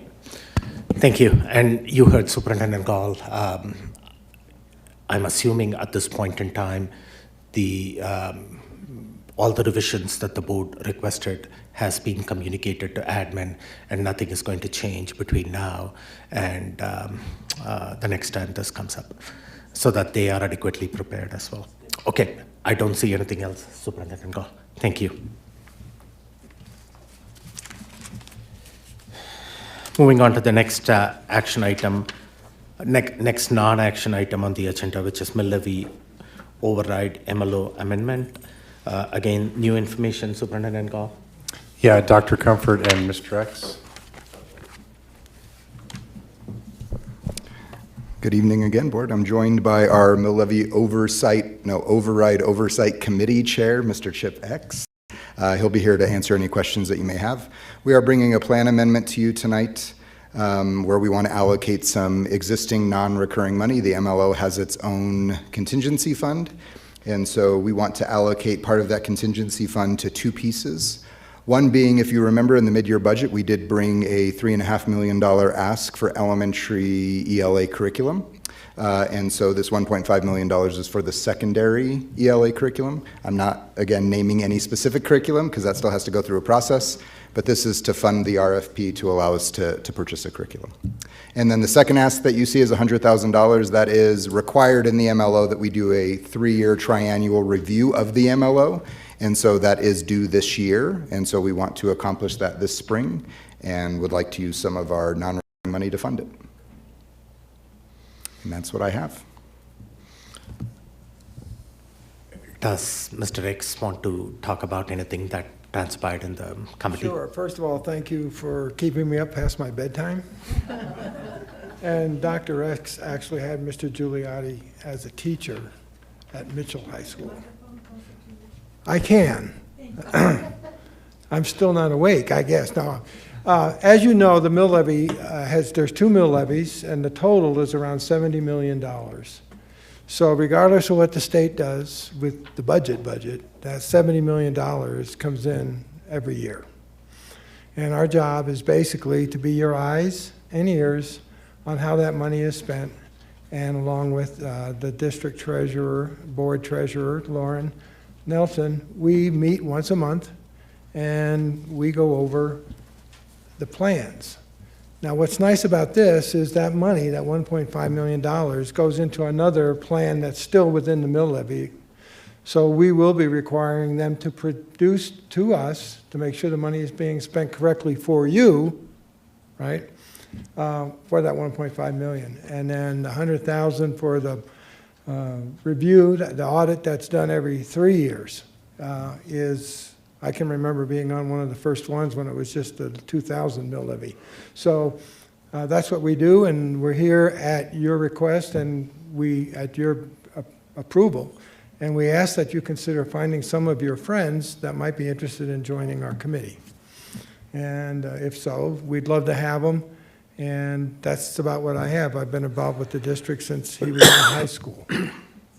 So, okay. Any questions? Thank you. Board? Any questions?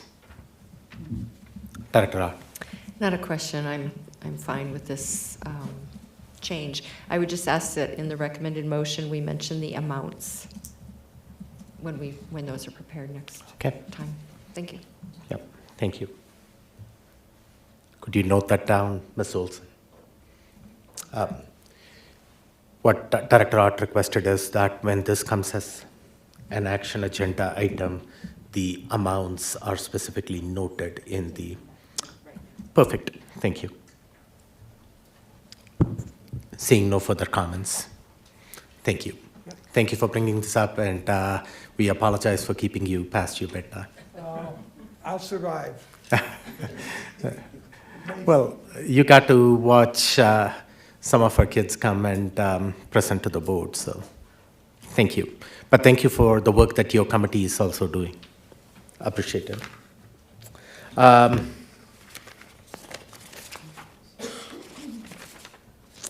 The last item on the agenda today is Benefits Insurance Committee Plan Design and Premium Recommendations. This comes in front of the board at this time of the year. Superintendent Gall. Ms. Reigers and Dr. Comfort and team. Okay. Jessica. Thank you. Good evening, Board. Superintendent Gall, thank you for having me. I am here, and I come back every year to present to you the Insurance Committee's recommendation for our health plan design for the following fiscal year. So this evening, I will be presenting to you the FY 25-26 Benefits Insurance Committee Plan Design and Premium Recommendations.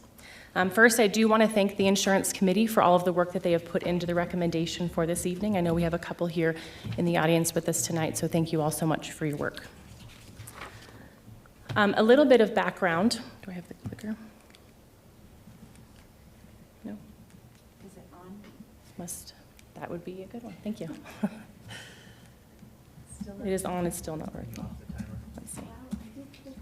There we go. Let me see if okay. Looks like we're working now. So just a little bit of background. The district was self-insured since 2004, but in 2023, the board charged us with going through an RFP to ensure that we were participating in the most effective, cost-effective plan for the school district. So in 2023, we went out for an RFP for our medical and our prescription plans, and our new health plan with Kaiser Permanente was effective on July 1 of 2023.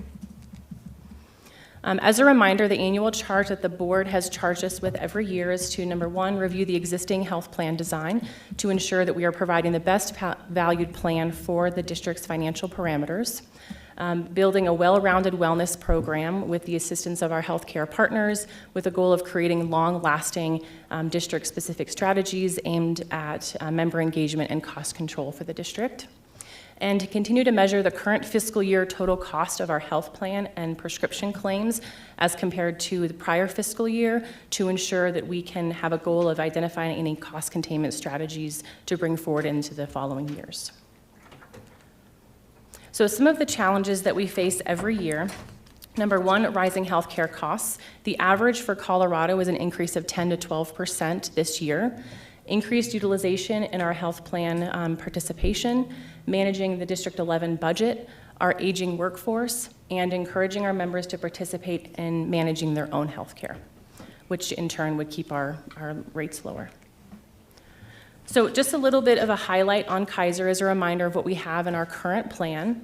We do have a larger network with Kaiser Colorado Springs. It is truly an open network. So not only do we have access to all of the Kaiser physicians, we also have UC Health and Centura. We also have a partnership with One Medical, which was previously Peak Med, where they have 3 brick and mortar locations for primary care. We have a dual plan option that we implemented in July 1 of 2023, where our members were able to choose the buy-up or the base plan so that they can choose the plan and the premiums that would work best for themselves and their family. Some value-added benefits: we have massage therapy, which we have about 8,000 members that have taken, or 8,000 appointments that have been used this plan year, so we know it's been a really successful addition to our plan. Acupuncture, chiropractic, we have hearing care, and enhanced member experience with 24/7 access to virtual doctors. We also have enhanced benefits for behavioral health through the Calm app and Headspace Care, and then we have a full list of all of the self-care apps on the Kaiser website, kp.org/selfcare apps. One Medical, again, formerly Peak Med. This is our direct primary care provider that offers on-site services at the 3 brick and mortar locations here in town.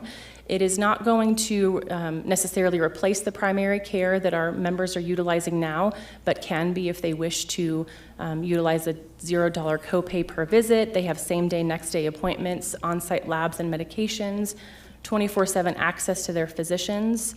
They offer specialty physician consults, and they now have weekend appointments available. So it's a really cost-effective way for our members to seek primary care if they would like to switch to Peak Med or One Medical. So I just wanted to highlight our current dual plan design. I know this is small, but on the left-hand side in the green, you have our buy-up plan, or our Kaiser 1500 plan. This offers you a lower deductible, lower out-of-pocket. We also have on this plan a 20% co-insurance, $0 for chiropractic, massage therapy, and flat fees for MRIs and ambulance care. On the base plan on the right, under the red column, we have the Kaiser 5000 plan. This is going to have a higher deductible and out-of-pocket, 30% co-insurance, and there is no massage therapy currently on this plan. This is going to give you an idea of our current plan participation. We have 86% of our employees that are participating in our buy-up plan, and 14% of our members are employees that are participating in the base plan. So getting into our recommendations for the next fiscal year. For the renewal, Kaiser came to us with a 9.5% premium increase, which was our contracted cap in our contract for this fiscal year. If we did nothing at all, the premium increase would have been the 9.5%. The insurance committee reviewed many options that would keep it at the 9.5% premium increase or lower that increase while also enhancing the base plan for our members. So next, I will review what those recommendations are from the insurance committee. So after reviewing many options, the insurance committee was able to recommend a plan design change that would also bring the premium increase down to 6.6%. We are recommending to lower the deductible and the out-of-pocket maximum on the base plan, adding that coveted massage therapy to the base plan at a $30 copay. So one of our largest facilities that offers massage, chiropractic, and acupuncture said that they had nearly 8,000 appointments that were utilized in the last fiscal year, about 11.22 visits per person. So we wanted to ensure that our members on the base plan had the opportunity to utilize those services as well, just at a little higher cost than on the buy-up plan. We are recommending to increase the emergency room copay from $250 per visit to $500 per visit. We do realize that ER visits can be a very costly benefit to a plan, with the average cost of about $4,000 to the health plan for an ER visit. So increasing that would assist in that premium going down for all of our members. This ER copay is waived if our members are actually admitted to the hospital, so that is good. And we also did some research on the number of visits to ER, and most of them are avoidable visits. So we really want to try to encourage our members to utilize the One Medical, their current primary care, urgent care, or even those virtual visits with their physicians in place of an emergency room if they can. The last recommendation is to remove the Plus Rider from the base and the buy-up plan. The Plus Rider was something that Kaiser added to our plan when we first started with them on July 1st of 2023 to kind of bridge the gap if there were any known gaps of their providers not being part of our network. But when we looked at the participation in those that utilize the Plus Rider, which is 20 visits per member per year, that they could use an outside provider, only 60 members utilized this service, 5 of which are no longer on our plan. Out of those services that were utilized outside of our plan, it was primary care, physical therapy, dermatology, family practice, and chiropractic. And all of these services are available with in-network providers, which we feel that our members could be contacted by Kaiser and moved to in-network providers to save not only the plan money, but themselves money as well.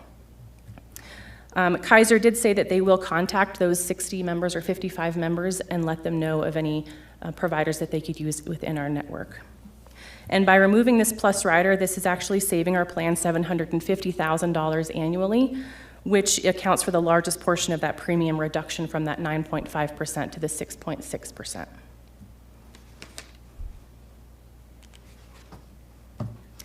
The insurance committee is also recommending that there are no changes to plan designer premiums for our dental, our vision, life insurance, or disability. We're on rate guarantees on those plans for this year. This slide is going to show you the recommended plan design. So on the left, again, we have the buy-up plan, or the Kaiser 1500 plan. The changes in red are items that are being increased or taken off of the plan, and those in green are going to be beneficial to the plans. So on the buy-up plan, you will see the emergency room copay, $500, and then that out-of-network benefit as a non-covered benefit. On the base plan, the deductible and the out-of-pocket have been decreased. They are increasing the copay for the emergency room, removing that out-of-network benefit, and then also adding massage therapy for a $30 copay for the 20 visits per contract year. So I know one of the biggest concerns the insurance committee had when we were talking about removing that Plus Rider from our plan is, what do we do with out-of-state dependents who are in school? And that is a separate benefit under the Kaiser plan, so that is not going away. Our out-of-area benefits for dependents will remain as they're shown on the screen. And then, as always, medically necessary urgent and emergent care will always be covered for our members when they're out of the service area.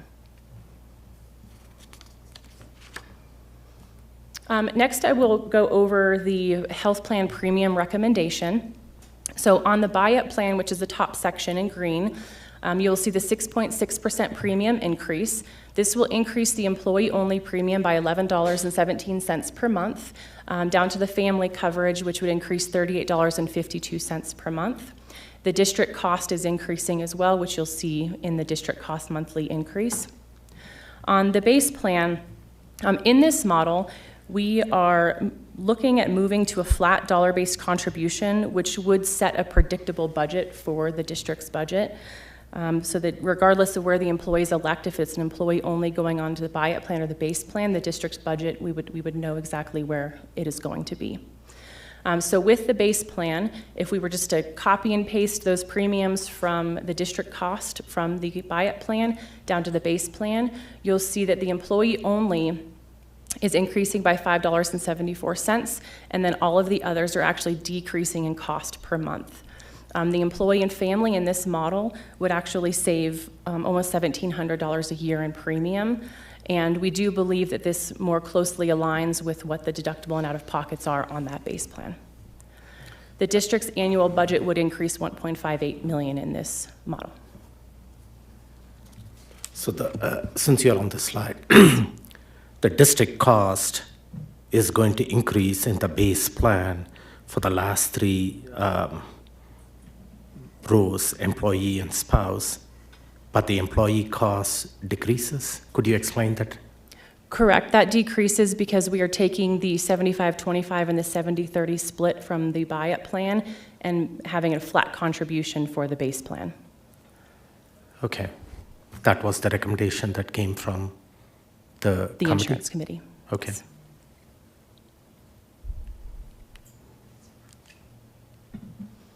The other recommendation is to just maintain our current providers that we have with Kaiser Permanente, Delta Dental, iMed Vision Care, Sun Life Financial, and Rocky Mountain Reserve. And at this time, I'd be happy to answer any additional questions you might have. Director Nelson. Yeah, can you go back to that slide that he had the question on? So if I were to word it in a different way, would it be fair to say that the district percentage of coverage on the base plan has increased? Correct. So that the flat rate up is the same? Correct. And you're saying that's to help us be able to budget more effectively, or?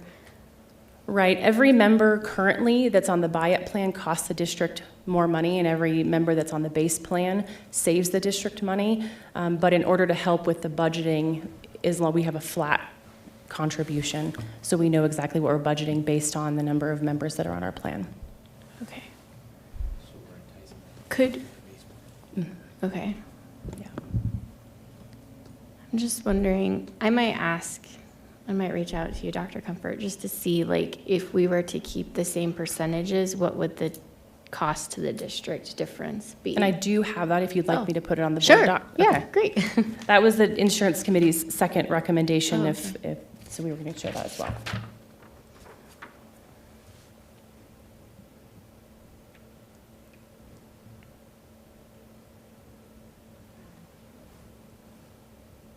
Yes, no, maybe?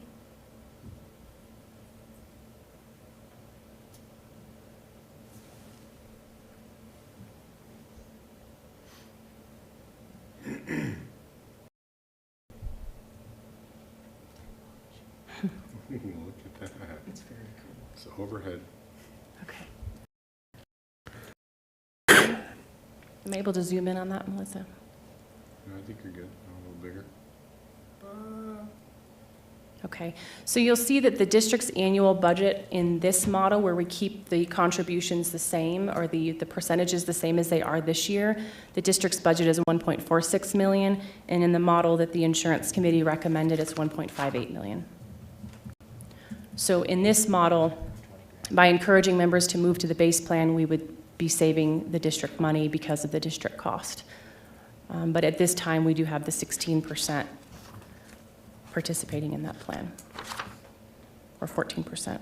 And you think by going with the recommendation from the committee, more people will gravitate towards the base plan? Correct. Okay. Because we've also lowered the deductible and the out-of-pocket on that base plan. Okay. Okay, thank you for explaining that. Director Bankus. Yes, on the slide on number 9, where you have the pie graph, have the numbers stayed constant since we've moved to this plan, with 14% at the basic and 86% at the buy-up? So in the old plan, in the old model, when we were self-funded, our employees needed to participate in a health promotion program in order to earn the buy-up plan, or they were placed into the base plan. So the contributions were, it was a little bit different. What I can say is that the participation in our self-funded plan was actually lower than our current participation in the Kaiser plan. So we had, when I last reviewed the numbers from our self-funded plan, we had 2,134 participants for employees, and we have 2,217 participating in the Kaiser plan total.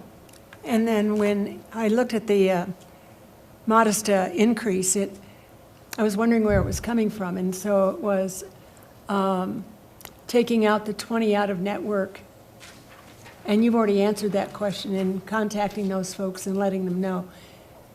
The other thing that I remember is anytime you change systems, there's always ruffles. And so have those all been pretty much resolved with medications that people were using under the old system and then coming into the new system, still having availability, and is it running smoothly, I guess is what I'm asking. It's much more smooth than it was. Andrea is the one that fields most of those phone calls. But I'd say that there's still some confusion about medications, or maybe some medications that were covered on our old plan that a different formulation is covered under our new plan. But we do have a wonderful customer service team at d11@kp.org that take all of those questions and assist members in those medications. Yeah, Anything else you my wanna add? concern is I don't want anyone not to be able to get their medications. Do you want to? Sure. Hi, Andrea Palos. Hi, and you need to speak into the mic, please. So medication shouldn't change with this design plan. The prescription program will remain the same as it is now. So we have seen great improvement. We hit some bumps at the beginning of the plan with people not familiar with having to go to a Kaiser facility to fulfill their maintenance drugs. But within the last year or so, we have definitely smoothed that system out, and it's gone a lot smoother. This should not affect, with the breakdown of how we're looking at this renewal, should not affect the prescription situation at all. I'm glad to hear it. Thank you. To clarify that point, Director Bankus, it is determined on how one interprets their definition of medication. And again, without being a doctor, ibuprofen and I guess Motrin are the same, what's the word, design or Formulary. What's it? Yeah. Formula. There are several members that are in our new plan that are very disappointed that the name of the last medication that the previous plan did cover is not covered, but the formula from the HMO's perspective is met. But you will get feedback tonight that will say that what we just said was not true because somebody's version of a specific named medicine, which they firmly believe has a significant medical difference than a pharmacy's version that says formulaically they are the same. We are engaged with our healthcare plan on those, but I don't think we have reached satisfaction for several staff members who have been affected by that change. I appreciate the clarification. Thank you. Director Jorgensen. I just had a quick question on, you mentioned the RFP process, which is great. When do we do the RFP process for like the Sun Life, for like the life and accident and all that? What's that cycle on making sure they're still the most beneficial for offering that when you come into the room on the lunch break and going, do you want this, that, and the other? Mm-hmm. We can certainly do that any year we choose to do that. I think we're on a 2 more year rate guarantee with them. Okay. And then we can ask our insurance consultants to review an RFP. When do we get that rate guarantee with Sun Life? 7/1 of every year Okay. is when our plan year starts, and we usually get that information by December, January. You mentioned we have a 2-year more rate lock, excuse me. So was that started 3 years ago and it was a 5-year rate lock, or? Usually it's 3 years at a time. Okay, so we just got it this January and we got 2 more. Mhm. Okay, or just July, excuse me. July. Yeah, thank you, that's all I You're had. welcome. Thank you. Any other feedback or questions? I don't see anything at this time. Ms. Strikers, is there any other discussion that happened at the committee level that the board should be aware of? Any positive feedback or concerns that were expressed in the committee? No, I think that everyone was really happy that we were able to find some areas in our health plan to bring that premium increase down for our employees and not have to stick with the 9.5%. We were able to get that lower for them. Okay. Yeah. And lower the deductible and out-of-pocket for our base plan. Okay. Director Bankus. I want to speak once more about the progress that District 11 is making. I've been in this city for a long time, and I remember a couple of decades ago, a board member expressing frustration that, gee, do we lower our medical benefits cost, and not get, if we do that, then that takes money away from the compensation for our teachers? Or do we give our teachers the compensation and raise their medical benefit cost? I think we made great progress, and I want to thank you, and I want to thank your committee, and I want to thank this board and the superintendent that we are no longer in that quandary, that these medical benefits, I would like to be able to participate in them. And they're reasonable, and we're not taking away compensation in order to bolster, and we're not elevating the cost of this so it becomes prohibitive. So thank you all. Thank you.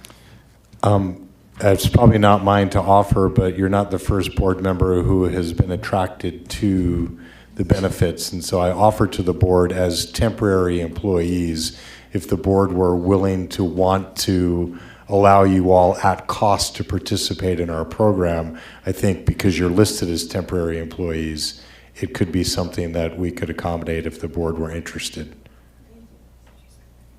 At cost, I mean, right. Is that something the board wants to consider at this That's time? maybe a future item. I just offered it as an Okay. aside. It's not mine to direct your agenda. My apologies. Thank you. Thank you for providing the feedback to the board. To the community, I want to share to the people that are watching, District 11 has one of the most robust and attractive health insurance package, especially for families, compared to any of the other surrounding school district. It is something that the board, previous boards and the current board has invested money in. And it's something that is used as a recruiting opportunity as well. So thank you for bringing this feedback. This will come as an action item at the next board meeting, and we'll go on from there. Thank you. Okay, with that, future agenda item request.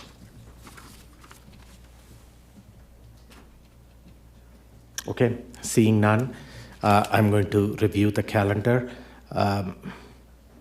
Tomorrow, as has been pointed out by several board directors, we do have the last board listening session at Doherty at 5:30. 5:30 is the start time. Wednesday, March 12th, we have a board retreat, and the location, Ms. Olson will share it. I think it's going to be on North Nevada at the Exponential Impact Campus. But Ms. Olson will share it with the board and also in the public agenda, if public, it's open to the public. Wednesday, March 19th, we'll have a work session, and then we'll head into spring break. Seeing no further discussions, if there are no, Director Hart. My apologies, fellow board members. I forgot to sign and send down the resolutions, so please don't go anywhere. I had a note, thank you, Melissa, but, so, I'm gonna send these. Don't go anywhere until you've signed all the resolutions. That's Okay. what I'm saying. Thank you. So there are Apologies. several resolutions that will be, that will require board member signatures. The meeting will adjourn at 8:59 p.m.